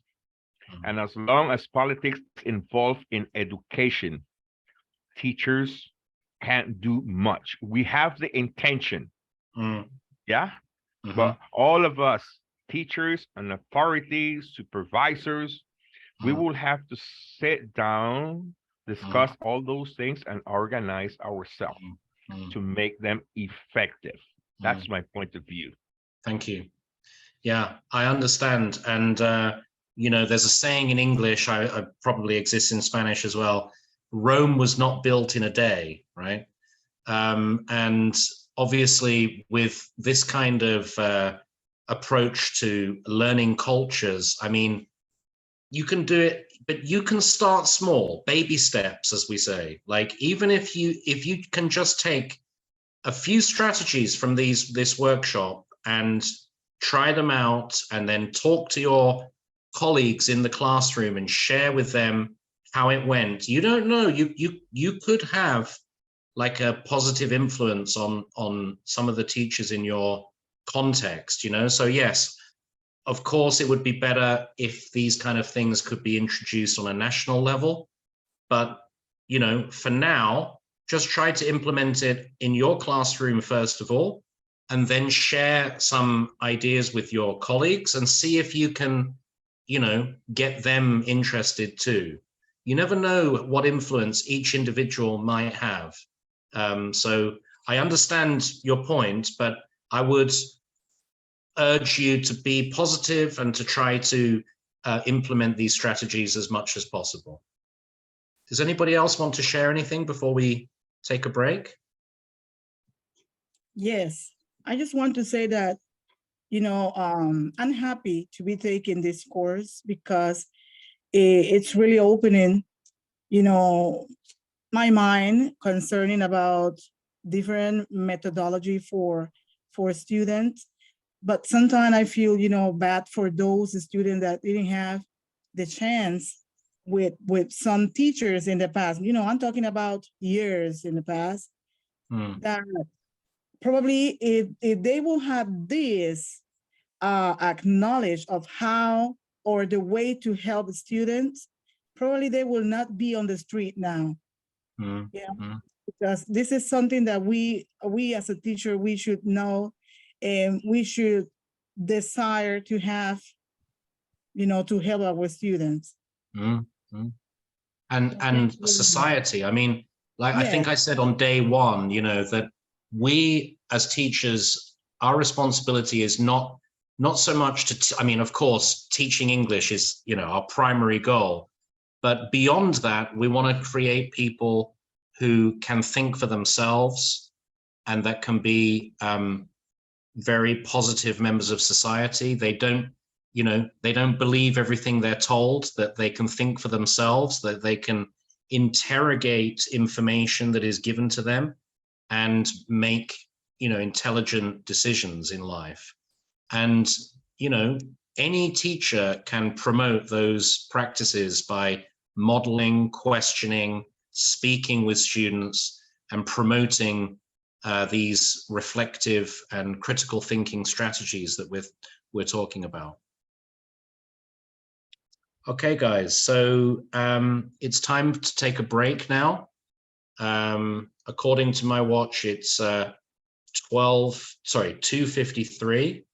So if you could be back here, shall we say, at 10 past, is that okay? At 5 past, sorry, that would be a 12-minute Okay. now.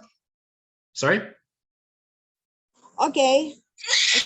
Yep, so 15 minutes. Okay, well, it's 2:53, so let's go for 3:10. Okay, that's 17 minutes because we did have a short break yesterday. Okay, so but everybody punctually back at 3:10. Okay. Perfect. See you later.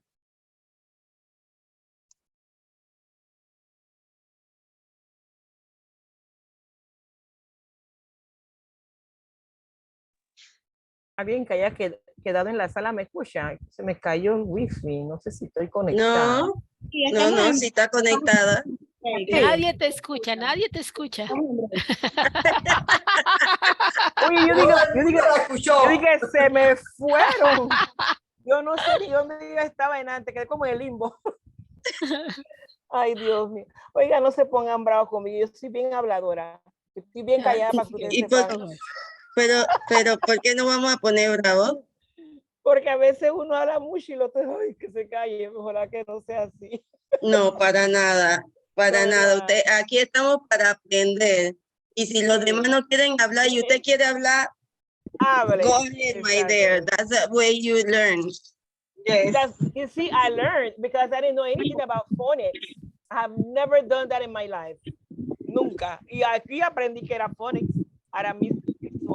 Porque sentada aquí me puse a mirar, a ver qué era, porque qué están hablando, ¿no? Así que bueno, nos vamos a ver a las 3:10, pues. Ya tomamos un descansito. Nos vemos por ahí. Ok. Hasta luego. Ok, bye.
Hi teachers, welcome back. It's time to start the second half of today's session. I hope you had a nice break and that you're feeling ready to go again. Yeah, I'm back.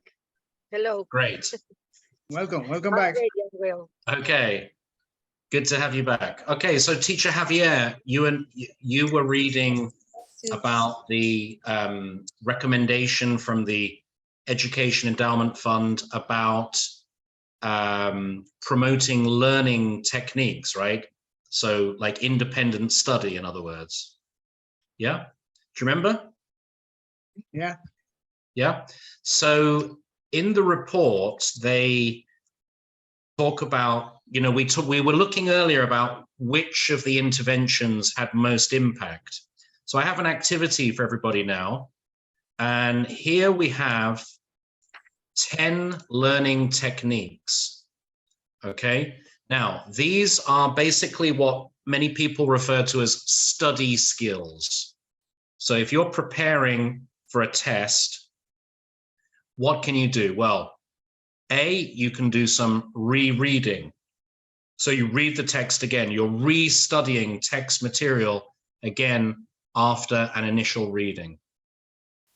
Another technique is summarization, writing summaries of texts.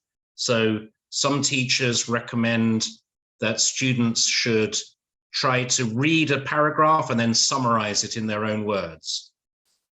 Another recommendation some teachers give is using imagery to try and get like a mental image of text material. So when you're reading or listening, you should be trying to make like a visual image in your mind. Other people talk about self-explanation. So that's explaining how information is related to other information you know, or explaining steps during problem solving. So getting students to explain how what they have just read is relevant to what they already know. Now, all of these things are learning strategies, right? Ways to improve your understanding of a particular content. Some of these might be more like relevant to content classes rather than a language class. So for example, I don't know, history or geography or something like that. We also have highlighting, where you have a highlight pen and you highlight certain phrases that you think are important. We have elaborative interrogation, where you are generating an explanation for something that is true. So in other words, you're creating your own explanation. We have practice tests. So we can get our learners to actually do a practice test like the one they're going to take, or we can even get them to actually make tests themselves.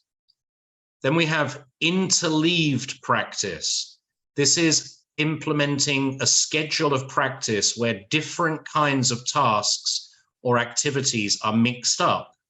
So some experts believe that if you're going to be studying for an English test, it would be better to do a little bit of reading, then a little bit of listening, then a little bit of grammar, then a little bit of vocabulary. Don't try to do 2 hours of grammar because it's going to be overwhelming. Distributed practice, whoops, I beg your pardon. Distributed practice is spreading your practice over time. And finally, keyword mnemonics, using keywords and mental imagery to associate verbal materials. So obviously, all of these ideas have some benefit, but what I would be interested to see is if you can place them in the order that you think these strategies have most impact. Now, obviously, everybody's different, right?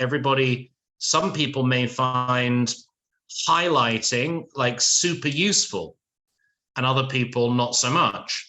But what's interesting is that the Education Endowment Fund basically bases all of its recommendations on research. So they refer to research that has been done.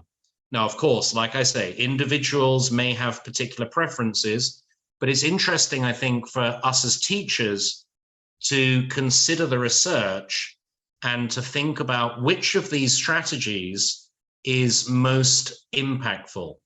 So if you go to the Google Classroom now, you will see that I have uploaded another sheet, which is called Module 3, 10 Learning Techniques.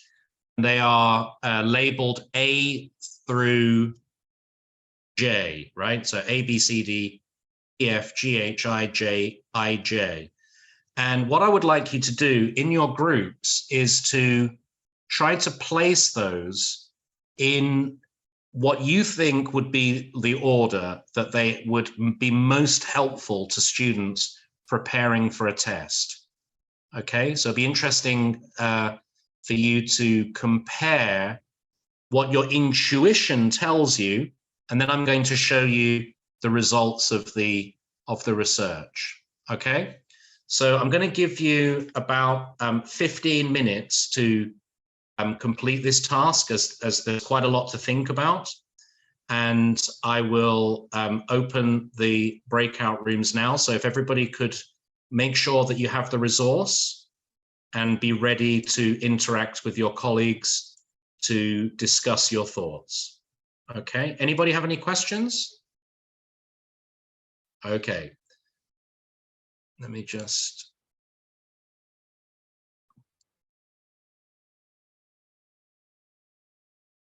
Okay. Go ahead, guys.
Hi, Teacher Veronica, can you hear me?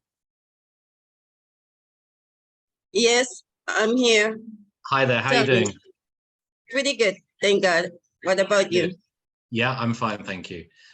Teacher, I just wanted to ask your advice. I sent you a message, a private message in the Okay, chat. in the Zoom chat? Yeah, I was Okay, let me- asking whether you think it's a good idea for me to share the attendance link on the Google Classroom or only share it here. The thing is that if we share it on the Google Class link, then it would be possible for teachers that didn't come to the session to actually sign their attendance. Do you think it's better to only do it here? Only do it here. Yeah. So that because that we can follow up and have a better control. When you share it in the Google Classroom, as you said, people that didn't come to the session, they can sign up, and then we don't know Yeah. how. Okay. So when only they come here. when they come back, I will remind them. Okay. Exactly. Teacher Joan, can you hear me?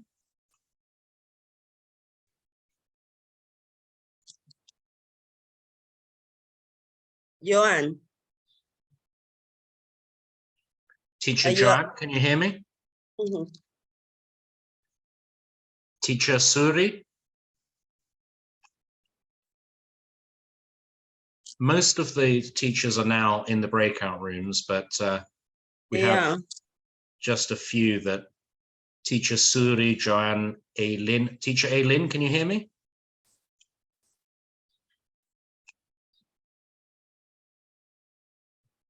We have 4 teachers.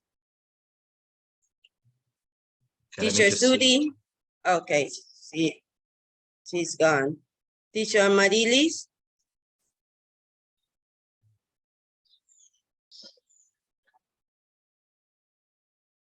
Teacher Marilis.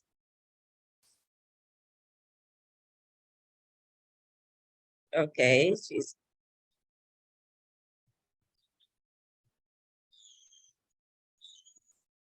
Teacher Marilis. Okay, Veronique. Uh-huh. I was waiting, but Professor Road finished to talk that I have no idea what is my group, because when I touched the icon, I made a mistake and it wasn't impossible to touch to get in. So do you want to talk with Okay, me? just a minute. Let me check. But if you want to say do you want to say something to me different?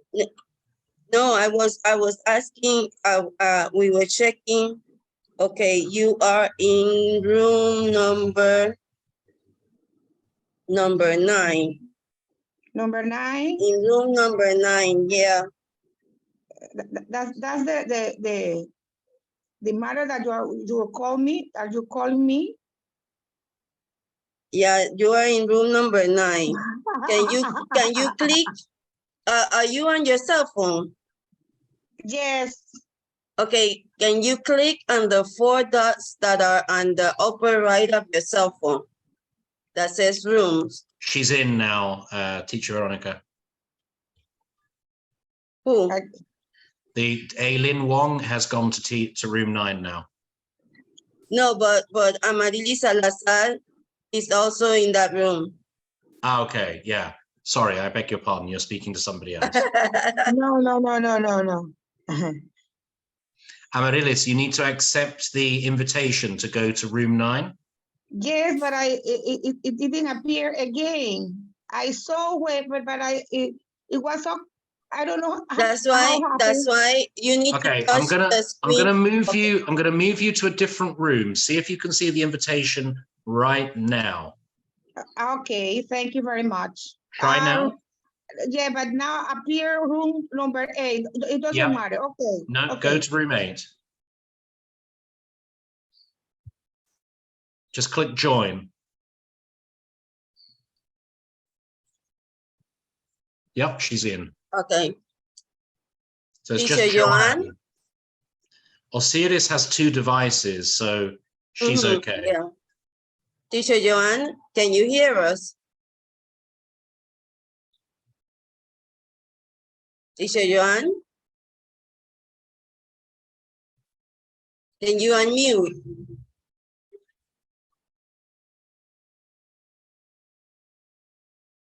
Yeah. Not getting any response.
So this is 7-step model.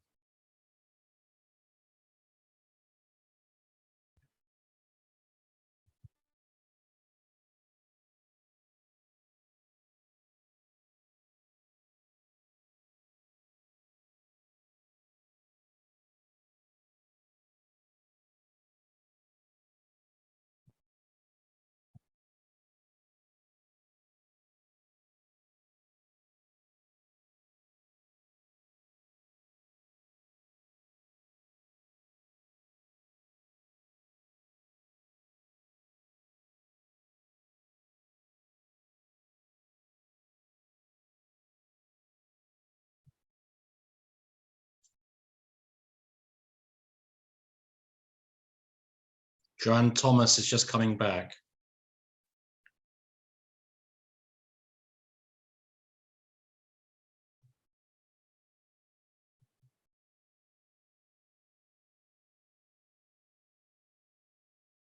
Seven stop mobile one.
Daniel, can you please put me over in the break room?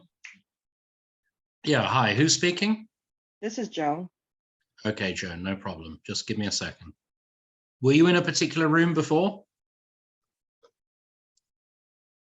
I'm going to put you in room 7, okay? 12. I'm in 12. Oops. Okay, I'll put you, don't worry, don't worry. Joan, move to 12. There you go. Thank you. Hi, Teacher Maria, can you hear me?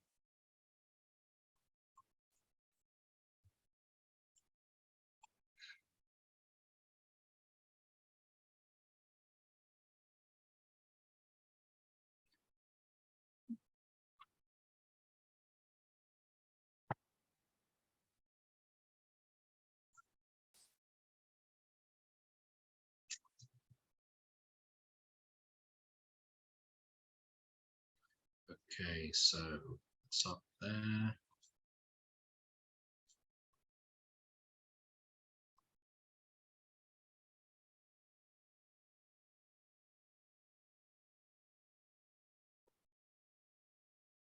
And then we need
Oh, it's Hi, welcome back, guys.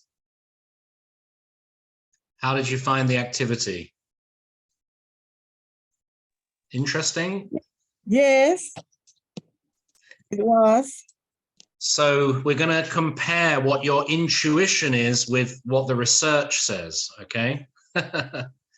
Always an interesting comparison. So would anybody like to tell me, share with us a top 3?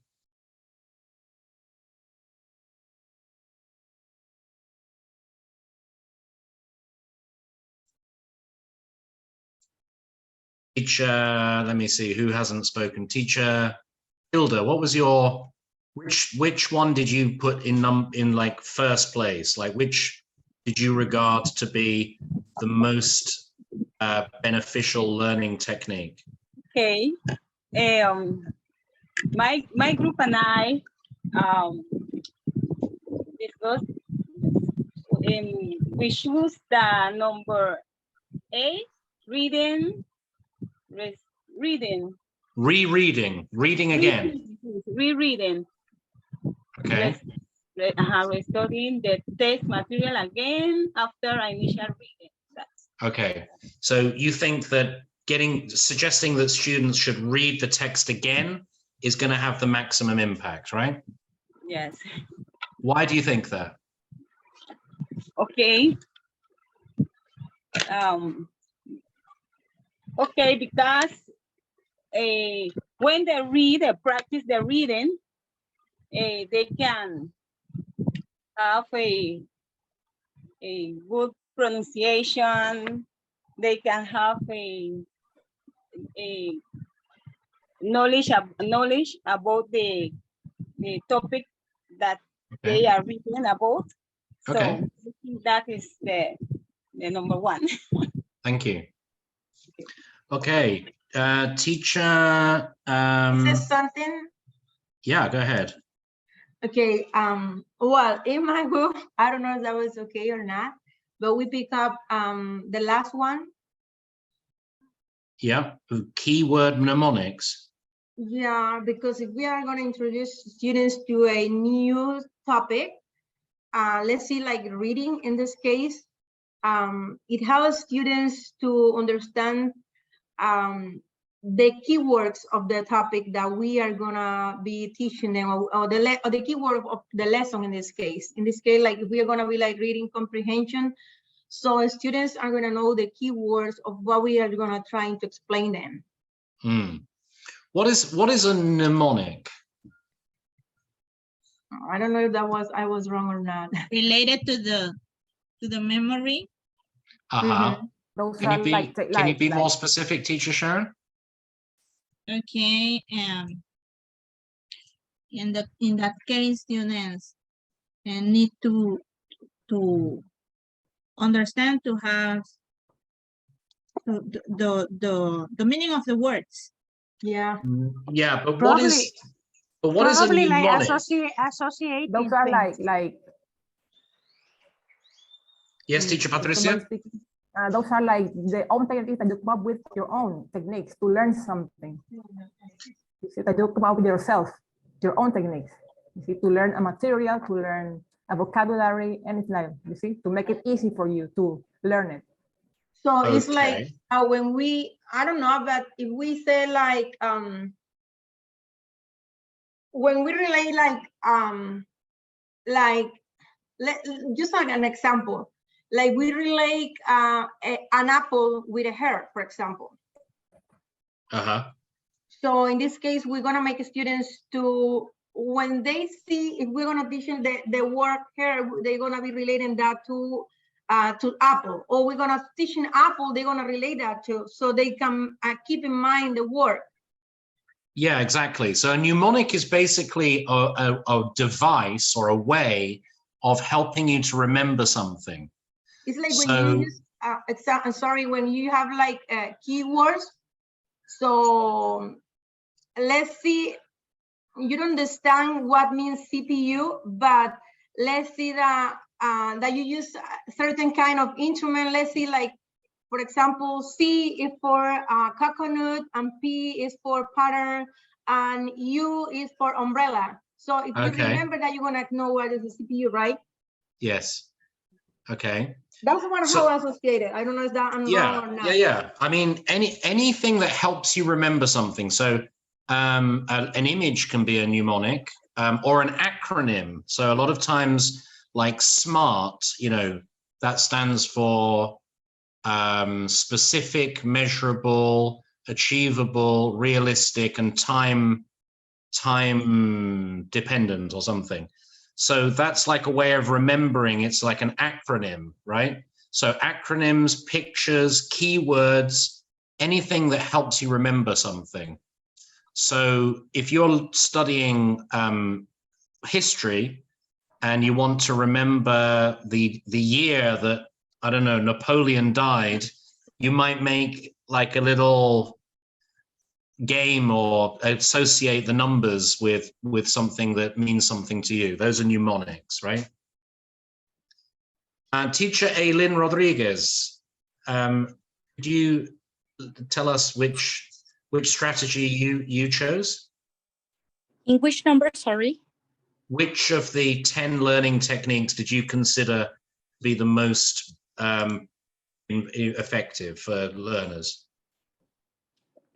Well, I consider letter H, interleaved practice, because I think that we need to be organized, and you know, to implement like schedules will help us like you know, following the steps that we're going to do, and that will make the student like confidence when they have to study something. Yes. What's the difference between H and I?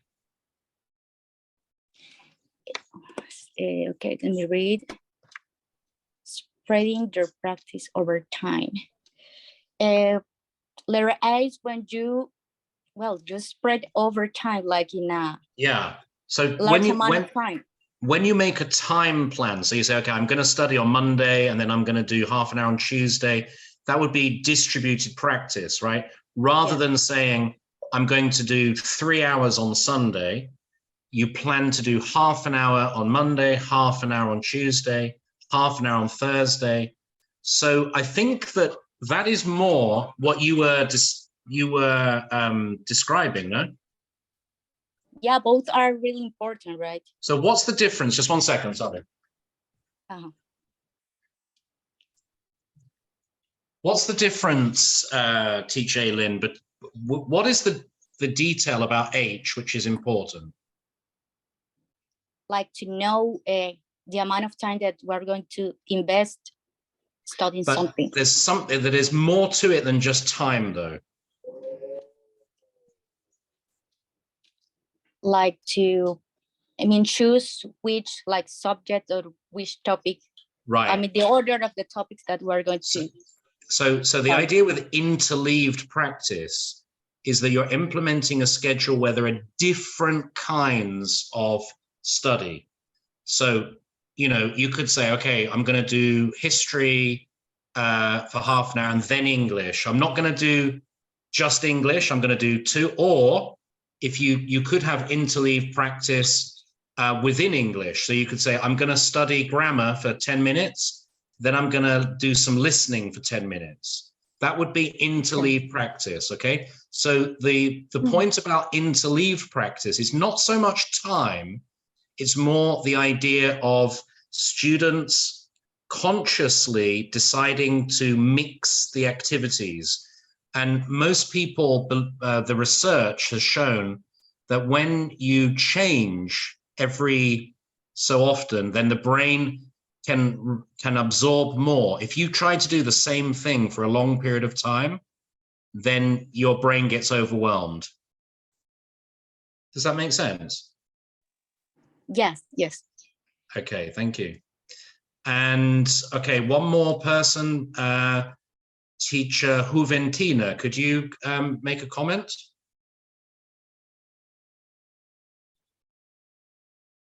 Do you want the 10 most important? Just the most important one in your opinion. We were 2 in the group. Solis and I. She thought it was the letter D, and I said letter A. Okay, the rereading. I would say that before we study, we have to read something many times so we can understand it. So I don't know. And after that, then we can continue with the rest. Okay. Okay. So guys, you have all been thinking about these different techniques. Now I'm going to show you what the research indicates. And you may be surprised. Some of the ones that I was looking at, I was pretty surprised. So remember that this is in the report, which I'm going to upload the end of the session. This is the one that teacher Javier was reading out, number 6. Explicitly teach pupils how to organize and effectively manage their learning independently. Okay, and here in this chapter, they include this table. Okay, and so can you believe that according to the research, rereading, in terms of preparing for an exam anyway, rereading is the lowest. Like, maybe I should have said in terms of preparing for an exam.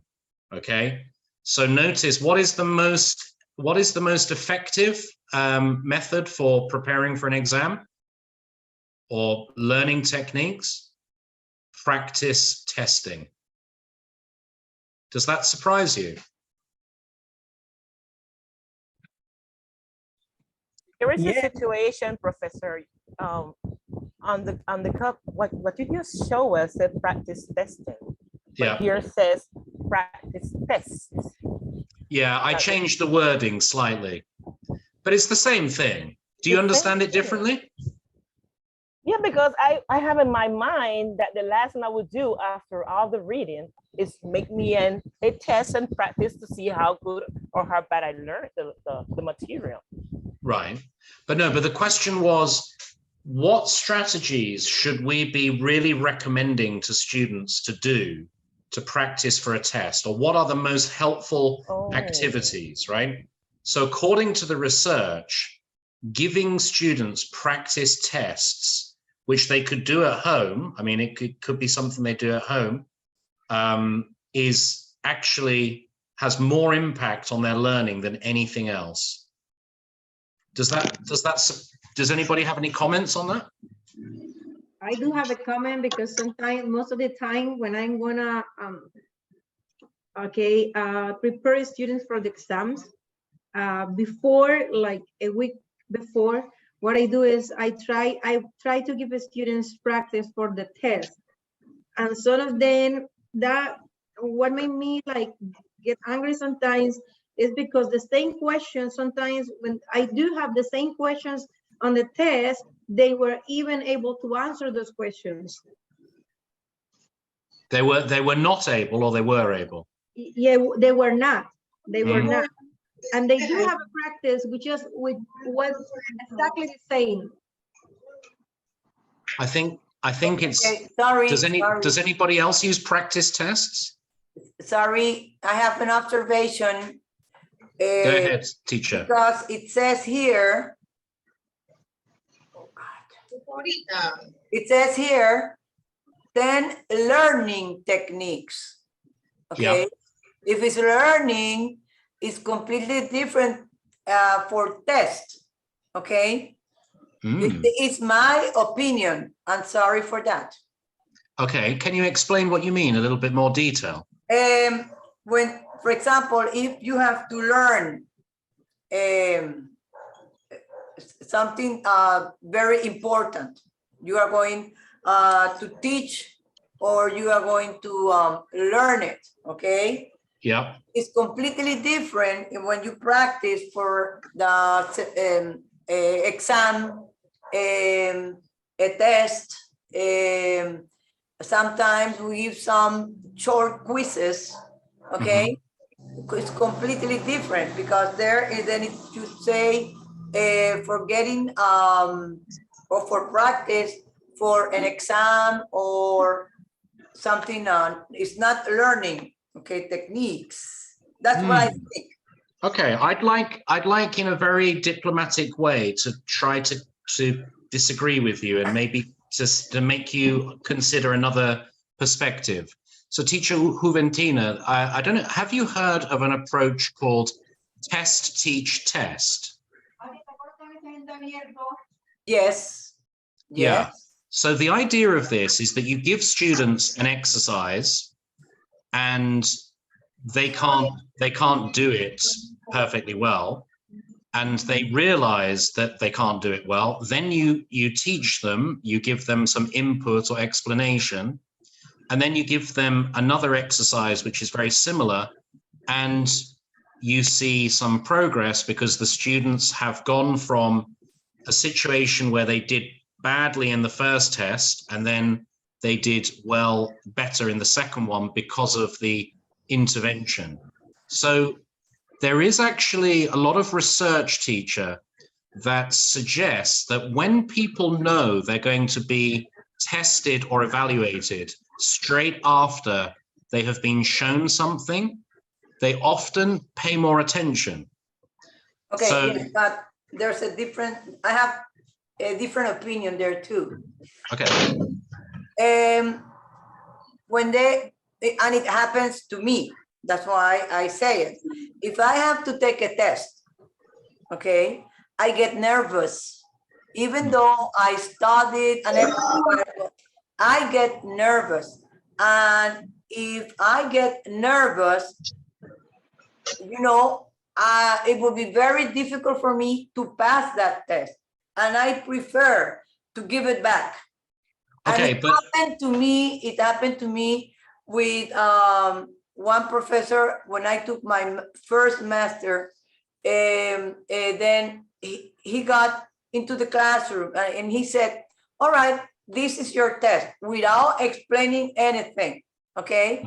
What I did, I told him, all right, I know nothing here, so I give it back, okay? Because that's not the correct way. Because I'm a very, very nervous person. So it depends on that. Okay, so I hear what you're saying, that some students get nervous, but I think there's an important detail here, which is we're not saying that the test is a real test. It's not worth points. It's not a true evaluation. It's an exercise which is similar to a test that will be a real test, right? So the idea is that you're giving students like a rehearsal of the real test. And so that gives them a sense of like motivation. Okay, well, this exercise is very similar to the test that I'm going to have at the end of the week or the end of the month or the end of the trimester. And so, okay, let's see how I can do. This is not worth points. It is just a way of challenging the learner to do their best and show what they know. And then if they don't get everything right, okay, that's not the end of the world. They're more likely to pay attention to the correction when it's done in the context of a practice test. So does that kind of make sense, that it's not a real test, it's a practice test? Yeah, could be. Yeah. So the important thing is that you say to students, okay, guys, this is a practice test. It's not worth points, but I'm giving you an exercise which is almost the same as the one that's coming in the test. And so I want you to do your best, and then we're going to check the answers together. And if you make mistakes, don't worry. That's almost like the objective for you to kind of identify what you know, what you don't know, and then reflect on perhaps what you need to study, or I, as the teacher, can maybe give you more help in that area. So according to the research, doing practice tests with our students is one of the most effective ways to get them to improve their grades. And another reason I think why it's so effective is because the student gets used to how the exercise works. Sometimes students do badly in a test, not because they don't understand the topic or they can't create the grammar structure correctly or they don't know what the word means, but rather they're a little bit kind of confused by the format of the exercise. So if we do a practice test, they get familiar with the way that the exercise works as well. What do you think, Teacher Juventina? Yes, that's okay. Okay. Teacher Tanya, you wanted to say something. Yes, Professor. I totally agree with you that practice testing could be number one, because a testing is different than a test. My opinion is based on the fact, I'm going to put a simple example that maybe everyone can understand. If I'm on a stage and you gave me a microphone, the first thing you're going to do is a sound check to see if you can hear me, to see if the audience can receive my voice way in the back and front. If something is wrong, then we're going to do the testing. We're going to try another way. We're going to continue. We're going to go through this way, then the other way. We're going to go many passages, find the way to get that microphone to produce my voice correctly.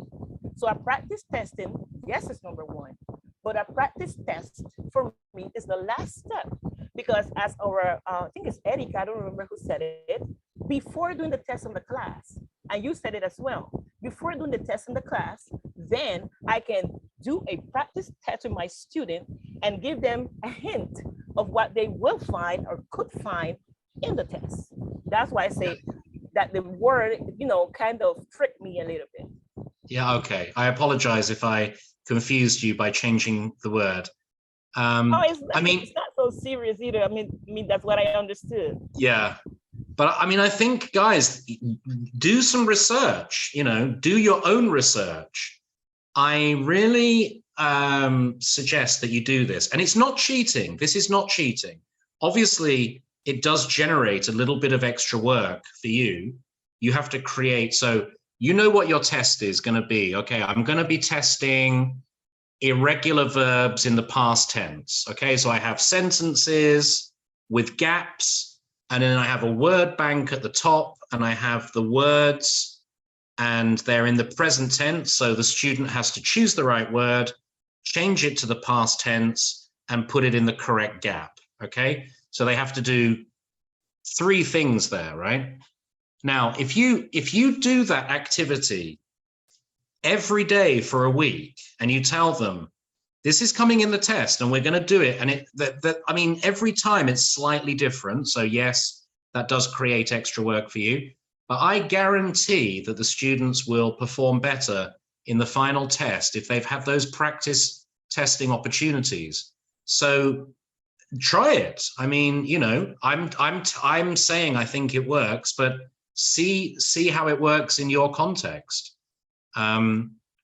Okay, what was the second most impactful strategy? It was distributed, spaced practice, implementing a schedule of practice that spreads out activities over time. Does that surprise you that that was the second most useful strategy?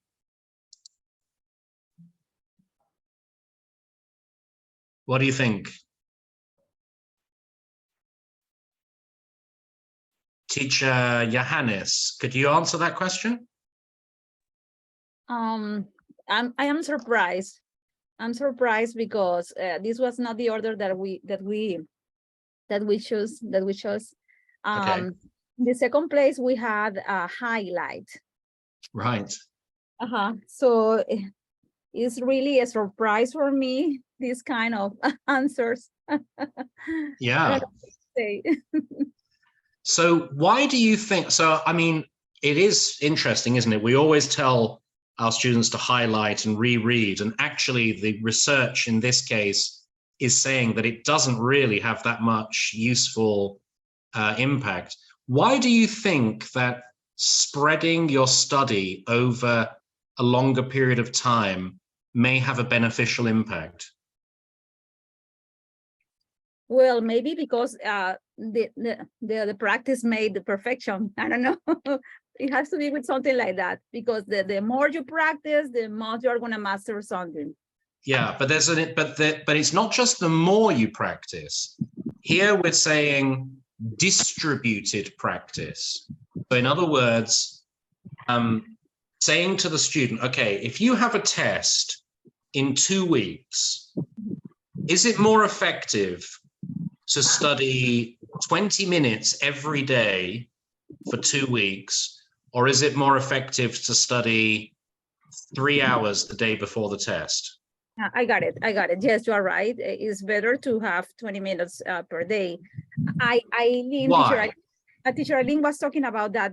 She was talking about the practices when we it has to be with the same thing that she was telling a few minutes ago. She was telling us that interchangeable practice or interleave practices, and now we are talking about time, right? Yeah, that's right. So when teacher Eileen was speaking, I was just making the emphasis on the difference. So the distributed one is talking about spacing it out over a period of time, whereas the interleaved one is saying that some people believe that it is beneficial to like mix your study time up.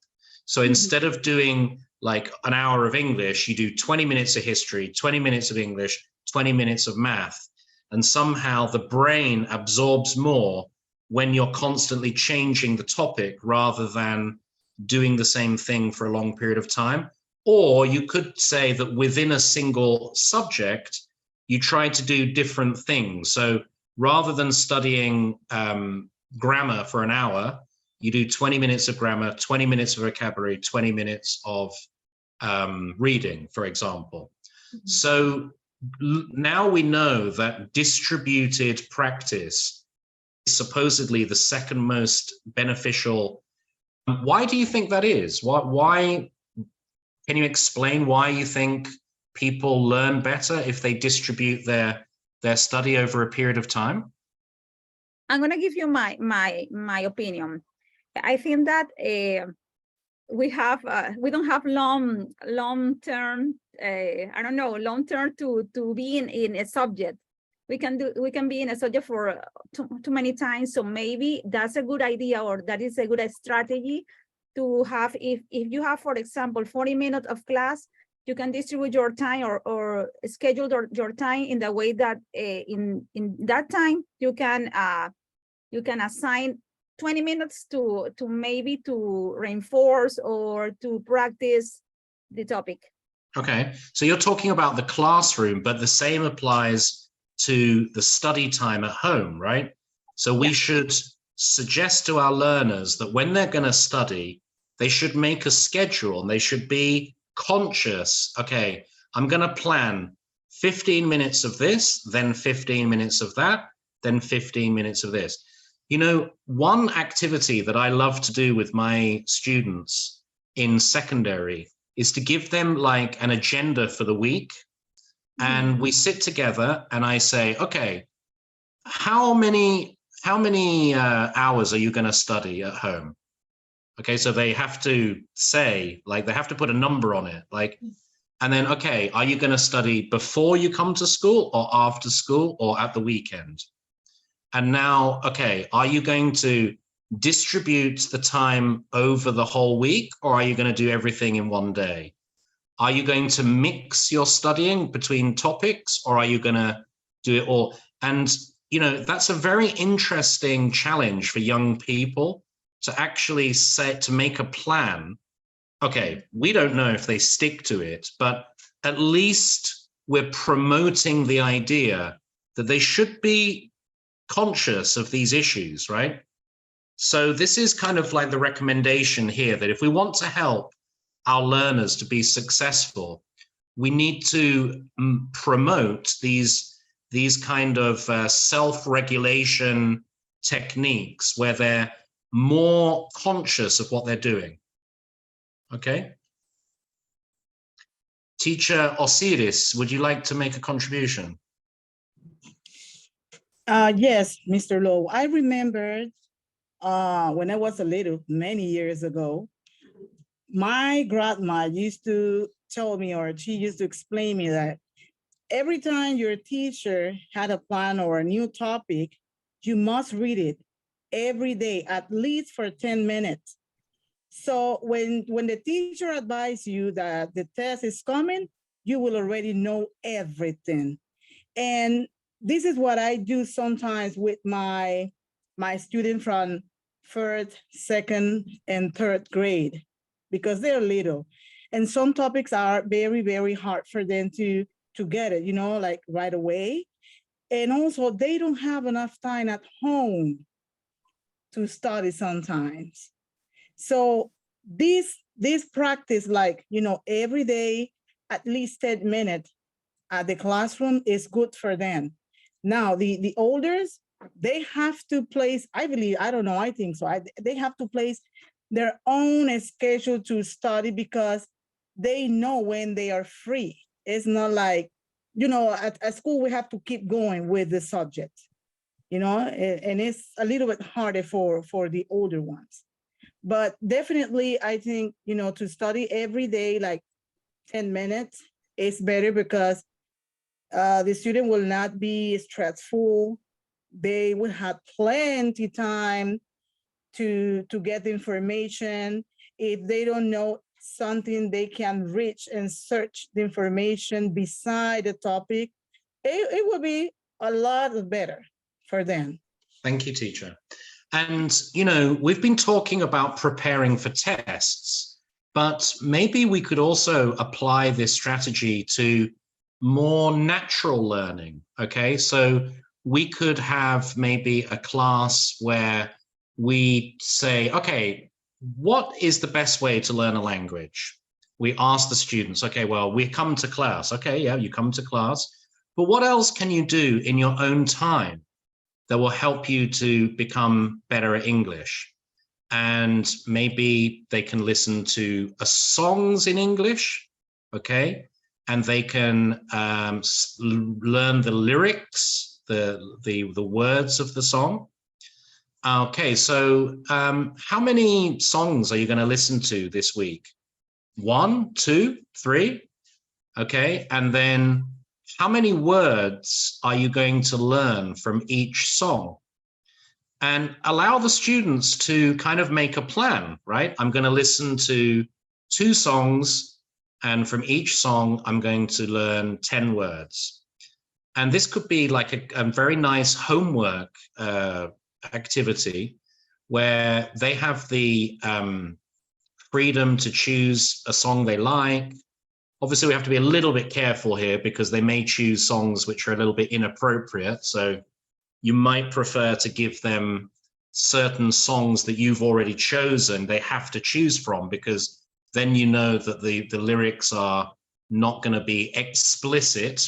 Remember, I explained that the word explicit has 2 meanings. One is to do something obviously, and one is when it's inappropriate for children. So we do have to be careful about that. But, the whole thing about making a plan, your own personal learning plan, that can be applicable to fun things as well as study, which most people associate with, oh, I have to study. It's not like something you choose to do. Okay, so, okay, one more I would like to focus on is self-explanation. Okay, so explaining how new information is related to known information, or explaining steps. So explaining things to yourself. Teacher, let me see, Teacher Raphael. Are you there, Teacher Raphael? I'm here. So why do you think that getting students to try to explain something to themselves is a good learning study skill? Well, as far as I know, as far as I learned, I think they have this background that they have been collecting through the subject. So with that background, they might have or try to figure it out what they are reading in. So in that way, they could, you know, understand or ask questions in order to answer and then okay. Yes. So let's imagine you have taught content, right, Teacher Raphael, not just language. Mm-hmm. What content classes have you taught? Economics. Economics. Okay. So let's imagine that your students had studied some kind of concept in economics. You've talked about it in class several times. Balance of life. Okay, so you expect them to have a pretty good understanding of the concept, but you want them to get even better. Yeah. So you tell them, okay, students, what we're going to do now is I'm going to give you the name of a concept that we studied. And now what I want you to do is to explain it to yourself, okay? In this case, you're going to write information that you can remember about that topic. Why do you think that that is a useful activity? What is it that is happening that is going to maximize the learning there? They need to explode their metacognition. Yeah, but why do you think that explaining it yourself is more effective than just reading the textbook again? Maybe because they could bring that or try to use a useful example of what they try to, you know, understand from the text, maybe to bring it to reality. Okay. Right. I agree with that, but also, do you think there may be something to do with active and passive? Yeah, definitely. So when they are explaining something, are they producing language or receiving language? They're producing. Are they being active or passive? Active. When they are reading something, are they receiving or producing? Receiving. Are they being active or passive? Both. Yeah, you have to have your brain kind of switched on to process the text. That's true. But we call reading and listening passive skills in the sense that you are receiving information. Mm-hmm. Okay. So generally speaking, the research shows that when we are active or producing, it tends to stay in the brain more than if we're just receiving. Okay. Okay. Makes sense there. So getting students, so if let's imagine that you were getting students to practice vocabulary, how could you use this strategy of explaining, what's it called again? Self-explanation. Teacher Mariella Sonhaus. How could you think of any specific ways that you could use this strategy for vocabulary learning? Well, I think that for vocabulary learning, I think that the way that I can do with my students is to, for example, if I got a reading, for example, I will first start with some specific word that it's supposed to master in order to understand the reading. That is the way that I will use vocabulary. Okay. For example, if I'm teaching pre-K, for example, I never teach pre-K, never elementary.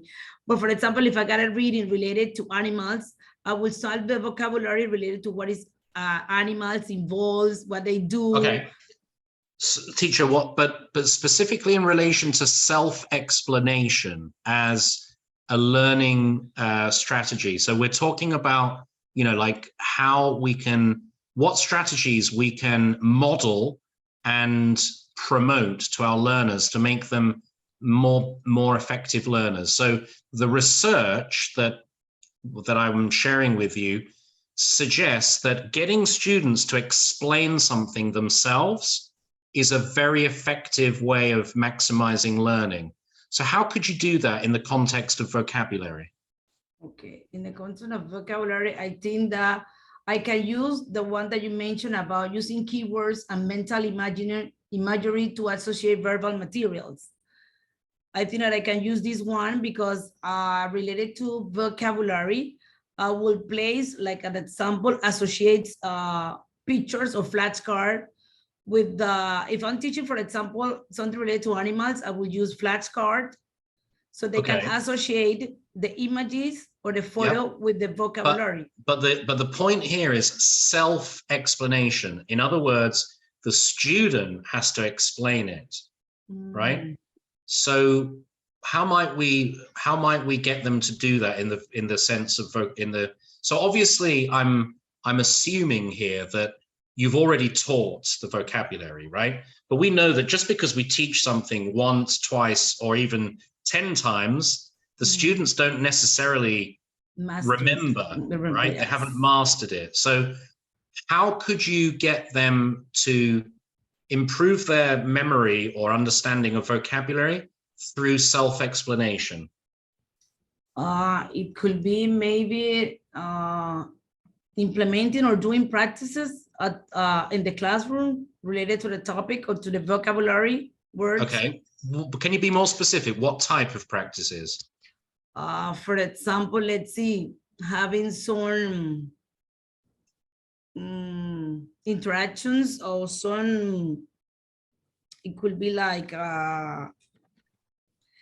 maybe it could be like making, well, I don't know if we can play roles with them that they can. Okay, but is that self-explanation? It's not self-explanation. Well, honestly. So maybe I'm kind of being too basic here, and you're trying to make it more complicated. But what I'm going for is, what we could do is simply get students to define words in their own words, right? So that would be a form of self-explanation. Instead of giving students, a list of words with meanings or pictures, give them the words and then say, okay, now you have to explain in the easy way. For example, I could give it the vocabulary, and then they go, for example, like at animals, they're going to explain, for example, what is a dog, what is this picture means, and they're going to define the dog. Well, it's an animal, they have 4 legs and so on. And people keep them as pets, for example. Pets. Okay. Or also it could be like when we have the family tree, and then they can explain the family tree. For example, I got them some pictures, and they're going to try to explain, this is my mother, this is the father, this is the sister, the brother, and that's the way that they're going to explain it. Right. That could be a way. Yeah. Okay, I got it. Now I got it. Okay, so it's the same. It's kind of the same as what I was saying to teacher Raphael, that if we can challenge the students to actually come up with their own explanations, they are being much more active, and that's what we call student-centered learning. Now, of course, they may have certain deficiencies that don't allow them to produce completely accurate or correct explanations, but that's not a problem as long as generally what they're expressing is relevant to what they're trying to explain. Right? So for example, it's actually harder than it seems. Let's imagine you were doing fruits. Okay, so you say, okay, so Javier, can you explain an apple? Okay, how would you explain that? Oh, okay. They're gonna use in such a way, they're gonna use their imagination, they're going to associate it, and they're going to define then what I'm asking them. This challenge that you said before. They have to use, so you could say, well, what color? Sometimes they're green, sometimes they're red. Okay, you could give them word banks, like we did yesterday with the metacognitive word banks. You could give them different adjectives and say, okay, I want you to explain what an apple is, and I'm giving you 20 adjectives, and you need to choose the one. So if it's a pineapple, then it's going to be sweet, right? And juicy. But an apple is going to be sour, or I suppose a red apple could be sweet. So, but challenging them to explain it themselves. So always, and tell your students that this is a good strategy when they're preparing for evaluations as well. Also, sorry, I also is a way that we can teach them, for example, it mentions the adjective, because it's a way that they, well, we were taught in elementary, the way that we can teach them how you identify by using adjective and give it a list of them so they can use their mentally or imagination. Well, as you said, is sweet or whatever. And there's also a way to teach them verbs. If they are, maybe someone is jumping, they can use, you can teach them verbs without being specific that we are teaching verbs. But they know, okay, and now I got it. Thanks so much for the explanation. All right, no problem. So teachers, just before I continue, I want to make an important reminder, which is that remember that it's really important for you to click on the link which the colleague from the Educación Continua has been sharing in the chat, okay? If you scroll up, it says, Buenas tardes, estimados participantes, favor llenar el formulario de asistencia. So it's very important. We're not going to be sharing those links on the Google class, okay? So obviously to prove that you were here during the Zoom meeting, you need to do that during the meeting. Has everybody done that? Yeah. If you haven't, I'm just going to give you one. I already share it again. You're going to share it again, Teacher Veronica? I did. Okay. So could everybody just take one moment, just in case they didn't already do it? If you can do it now, please. Teacher Erica, you wanted to make a comment. Just one. Right? Your microphone. Professor Erica, your microphone. Do we have to do just once? Yeah, just once during a day. Yeah, once a day. Okay. I usually do it earlier, as soon as we arrive. Okay, that's the best thing to do. Okay. Yeah. Teacher Katia. Yes, I just want to make a comment. I think I want to thank you for giving us these tools, because I think for me, for example, after I read with my group, I realized that I have to put into practice myself first, because some of them were just new, or some others. I do it with my students, but now it's much more clearer for me when you said that what is between passive and active learning, and which one we have just, of course, to prefer active, because they are doing for themselves. They are not receiving from us, because they get used to receive, because receiving is much easier than to give. When you give, you really have to make an effort yourself with your brain and everything in order to give something, to have to prepare. But when they really prepare something and they do it in an active way, of course, the learning process is much better than just receiving.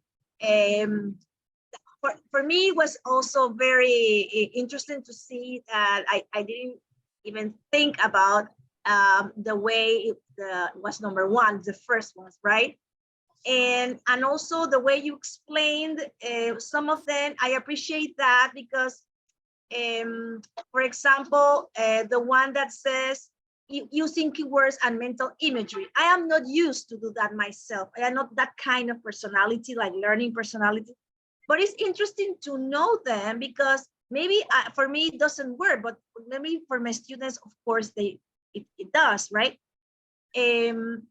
And also the one that says this implementing of schedule that you said, of course, they need to have an organized life and organized studies, right? The way their subject, they need to be organized in a way that they can have in a schedule, right, of practice. So I really appreciate that you are giving us examples, right? Clear examples, also to put into practice in the classroom. But also, I'm going to do it for myself. So yeah, I mean, this is where, you know, that we open our minds to the fact that being a successful learner is not about being intelligent or not being intelligent. It's about what strategies you use to be most effective. So, I mean, you know, it's a little bit like, you know, discipline just in other aspects of our life, right? If we want to be healthy, we have to be disciplined with our diet. We have to be disciplined with our exercise. Maybe there are things we don't like to do. It's a little bit like, you know, with exercise, like I used to say, oh, no, I prefer to exercise in the evening. But the problem is that usually by the time it gets the evening, I'm too tired and I make up excuses. So in the end, okay, do I want to be healthy? Okay, I have to do exercise in the morning, or when is it gonna? So it's the same with studying and learning, you know, like students can be much more effective if they have a little bit of discipline and self-regulation. Now, this is not something that naturally is going to come, right? It's students are not naturally disciplined or naturally organized. This is something we have to model. And over the course of time, we need to be consistent. So, okay, guys, so you just did the quiz 1, okay? Let's do a test wrapper. Let's see, okay, how did you do? Where did you go wrong? How could you done better? Now, let's make, like, I want everybody to get a 5.0 in the next test. So let's think about some strategies that we can use to be better learners and to get a better grade. Everybody wants a better grade, right? Yeah, okay. So students, one thing I want you to do is we're going to make a plan. And here is your plan. And I want you to mark all the commitments you have, you know, so do you have extracurricular activities? Do you have to go to, I don't know, guitar lessons or swimming lessons? You put all of your commitments, and now I want you to commit to when you're going to study for English. And then, you know, ask them, do you think it's better to study a little bit every day or a lot just before the test? And talk with them, get them involved in this plan so that it's not something that you're imposing, but something that you're encouraging and modeling. And then if you do it every time they have a test, then slowly it's going to become a habit, right? That's the idea, that we scaffold. We start by showing them how to do it, and then we take away the scaffolding. So I'd like to now show you this slide, which is very relevant to what I just described. And this is part of the Education Endowment Fund report. They recommend something called the 7-step plan. Let me show you. So the 7-step model for metacognitive or self-regulated learning. So you can notice that the pupil is in pink and the teacher is blue, right? So in the first stage, we call this, oops, sorry, your pardon. Just bear with me a second.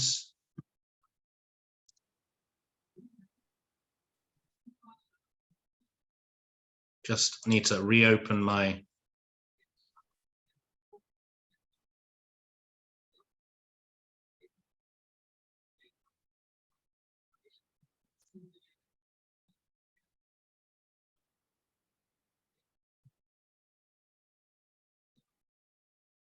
Okay, we're good to go. So you can see the first, in the first stage, This is called activating prior knowledge, okay? So what do they already know? Next stage is explicit strategy instruction. So let's imagine that we're talking about the study plan. We want our students to make a plan. So maybe activating prior knowledge. Okay, guys, do you ever write down your plans, or like when you're going to do something? Or do you know people that do that? And somebody might say, yeah, my dad, he has an agenda and he's always writing down when he's going to do things. Or maybe somebody does it on the computer. They write down their appointments. So they talk about what they already know. Then you give them the explicit strategy instruction. So, okay, guys, so I am going to show you, I am studying Spanish right now, and I'm going to show you how I plan my study. So you explicitly model it, okay? So you explain it, then you model it. So now I'm going to actually fill out the agenda and I'm going to show them how I do it. Okay? Then I ask them what I did. So they have to try to remember it. So what did I do? I took an agenda. And did I plan to do my studies like all in one go or over a longer period of time? Oh, over a longer period of time. And how long did I say I was going to study? Well, you said 20 minutes a day. Okay, yes, that's right. Then you do guided practice. Okay, so you give them an agenda and they start to do it with your help, with your monitoring and with your supervision. Then you ask them to practice on their own. So maybe you ask them to do it again for homework. You take away the ones they did in class, and now you're going to ask them to do it on their own, or during the class, you could ask them to do it on their own as well. And then you ask them to reflect on the experience. What did they feel? What did they think? Do they think it would be useful? Et cetera, et cetera. And what you can notice in this model is that at the beginning, the teacher is very involved, right? You can see that the blue is very strong. And that in the second stage, it's a little, well, in fact, the first, second, and third is the same. The teacher is, very active and the learners are relatively passive. But then in stage 4 and 5, they begin to have more intervention. And in 6 and 7, it's almost all them. The teacher only has a small role. What do you think to this 7-step model? Do you think it's something you could apply in your context? Yes, yes. Tell me more.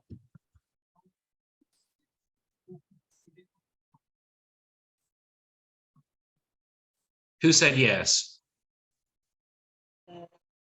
I did.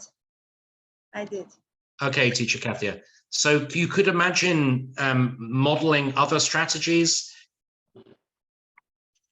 Because I think that our goal is to see our students really learning, because we already know everything, right? We are going to teach them. So what we want them is to learn, right? To have the knowledge necessary in the language to achieve the goals that they have, right? Yep.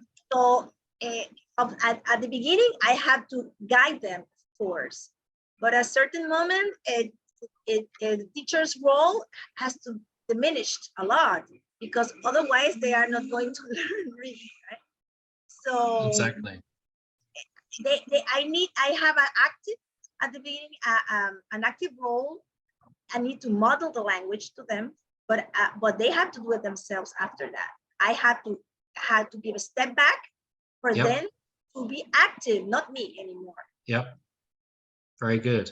Okay, guys. Now we have 25 minutes left. Now, originally my plan was I was going to send you to breakout rooms, and I was going to ask you to basically, like, you know, and this was going to be a bit of a longer activity, maybe 20, 25 minutes, where you were going to try to come up with a plan about how to do this in your context.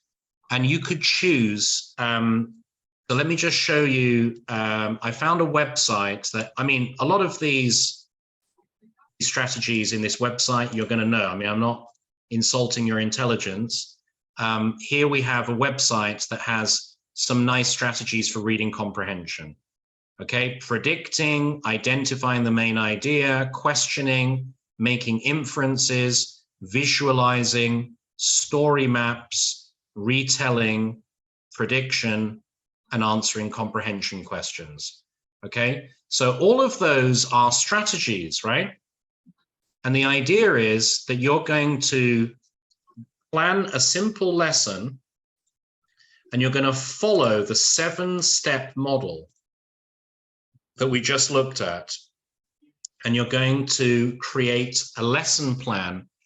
And what I want you to do, more than describe, I want you to write like what you would say to the students or what you would get them to do, right? So this is going to be your assignment for the asynchronous work tomorrow, to create a lesson plan with like a script of what you would say to the learners in order to model and promote a particular strategy. So I'm giving you this website as, you know, there's some nice ideas there, but if you want to use one of the strategies that we talked about in the previous activity, you know, self-explaining. So how would you introduce self-explaining? Okay, remember, first you have to activate their prior knowledge, then you have to explain the strategy, then you have to model the strategy yourself, then you have to get them to remember how to do it by asking them questions, then they have to do it themselves, then they have to do it on their own, then they have to reflect. Okay, so what I think would be nice is if I send you to the breakout rooms for about 13 minutes, and what I would like you to do is basically to talk with your partner about what ideas you have, like in a way kind of sharing ideas, so that when you do the activity either this evening or tomorrow, you've already kind of had the opportunity to prepare a little bit. Okay, so thinking about what strategy you're going to choose, and then, I mean, if you want to do it together, I mean, I don't mind you working collaboratively in pairs, but you could just use this opportunity to like brainstorm together. All right. So the idea is to prepare for the asynchronous task. So I've actually uploaded to the Google Class. It says Module 3, 7-step model. Okay, and so you have a PDF which I downloaded, and there's a little bit more information there. They give you another example, like the one I gave you about, what was my example? Scheduling your work. So here, the one is,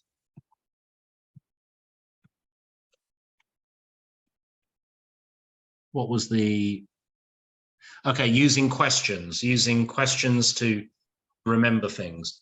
So have a look at the website, decide which strategy you want to promote, and then think about how you could apply that to the 7-step model. And this is just like a little bit of preparation time. and we'll come back in about 12 minutes. And then if you have any doubts or clarifications, we have time to answer those. Okay, is everybody clear? All right, so the material is now ready for you to download, okay? Okay, so right now we have to read the modules, yes?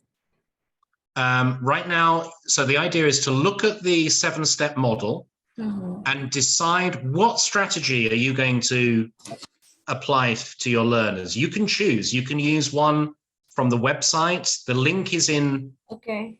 I'm going to put the link in the chat as well, but the link is actually on the Google Classroom. If you open the module 3 7-step model, you'll see the link. But I'll also put it in the it's here in the chat on the Zoom as well.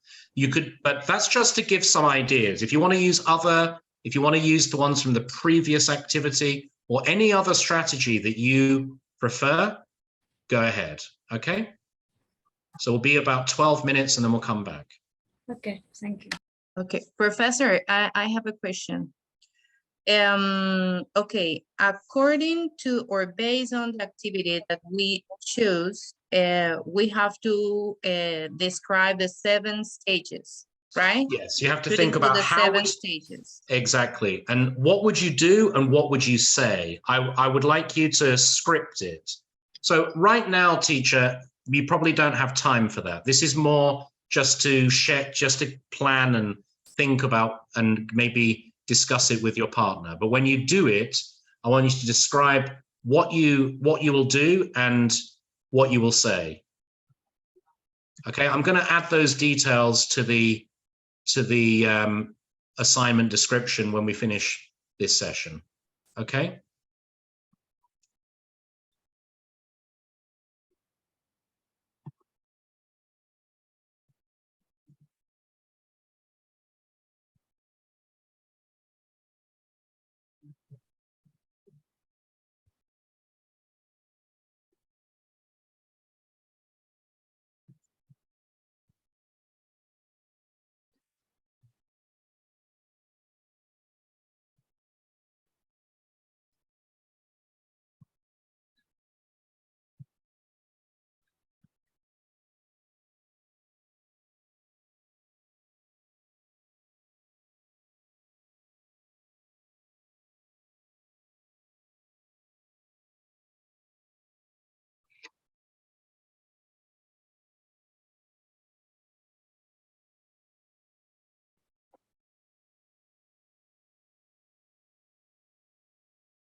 Hi guys, welcome back.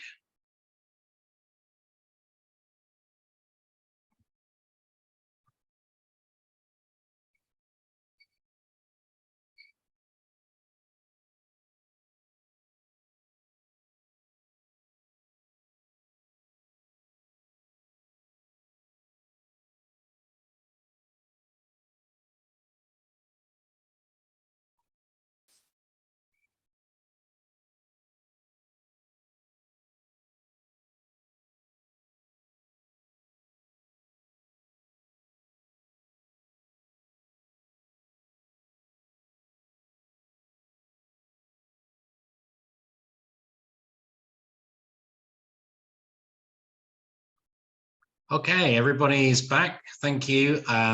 So whilst you were in the breakout rooms, I was just changing. So I've changed this now to module 3 asynchronous task. Okay. And if you click there, it says, first of all, decide what strategy you want to teach your learners. It could be any strategy you like. It could be for learning, speaking, reading, listening, or study skills like the ones we discussed earlier in this module. For this task, you will create a simple lesson plan in which you describe what you will do in each of the 7 stages and also include a script of what you would say to the learners, the questions you ask or the explanations you give. You could use this website if you want ideas of reading strategies. So remember, for each stage, you need to define what will happen in your class and what you will say. Provide the exact words you would use. Okay? So the idea, guys, is that you're going to basically give an example of how you might put this 7-stage model into 7-step model into action. Does anybody have any questions or doubts about this they'd like me to clarify?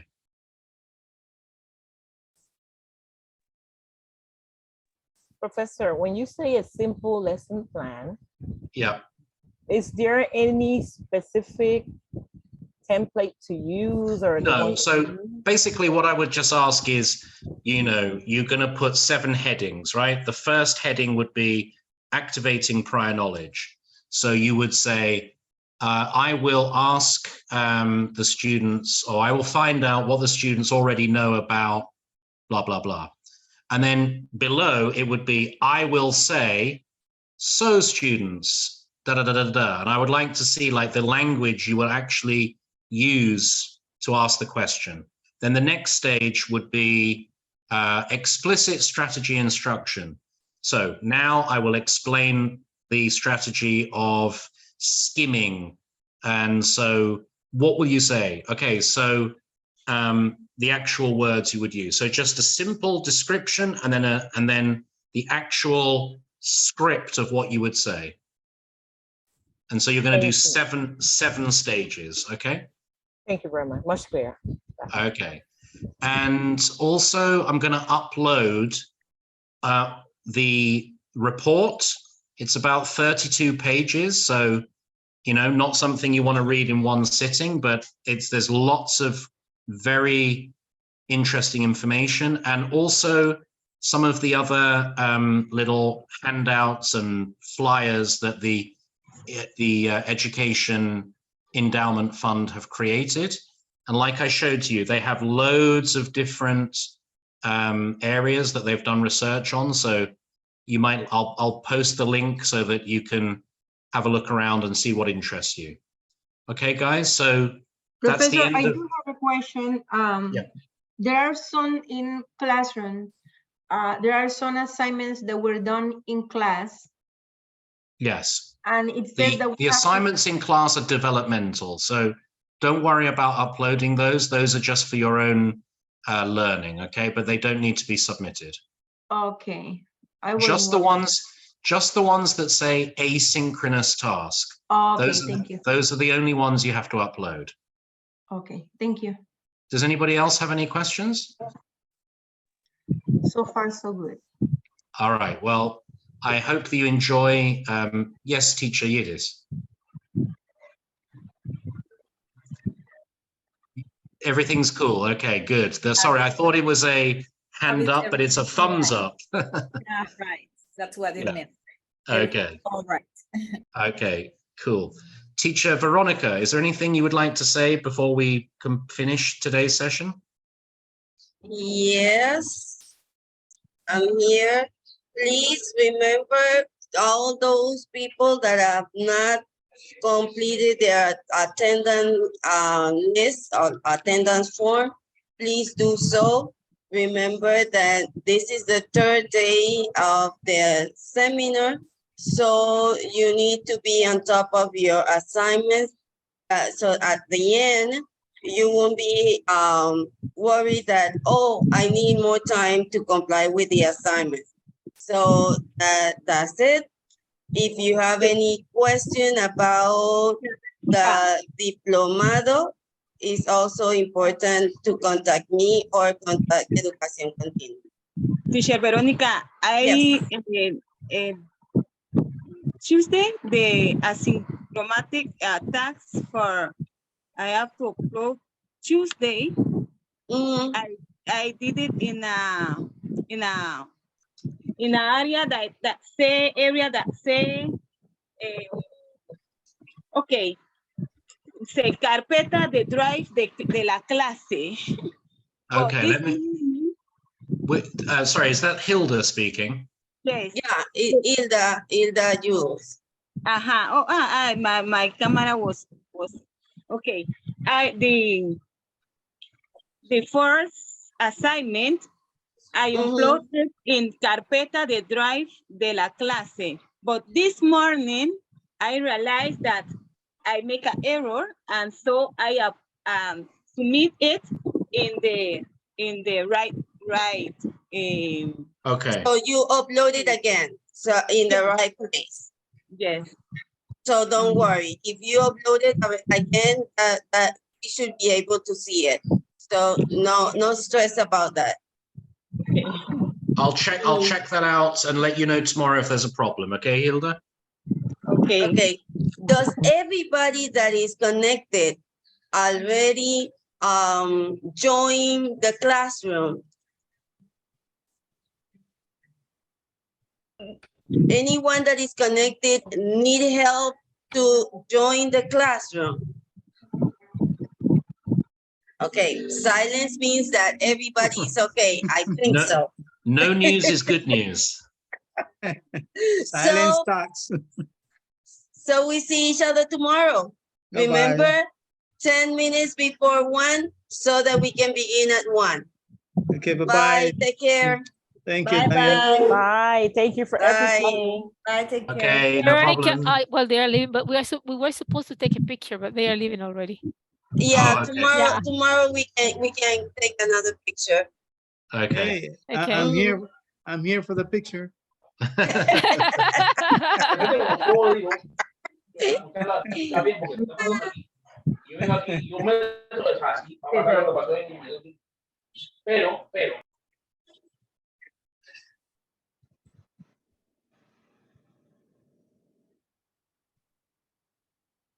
Teacher Enelda, you are talking, but you are muted.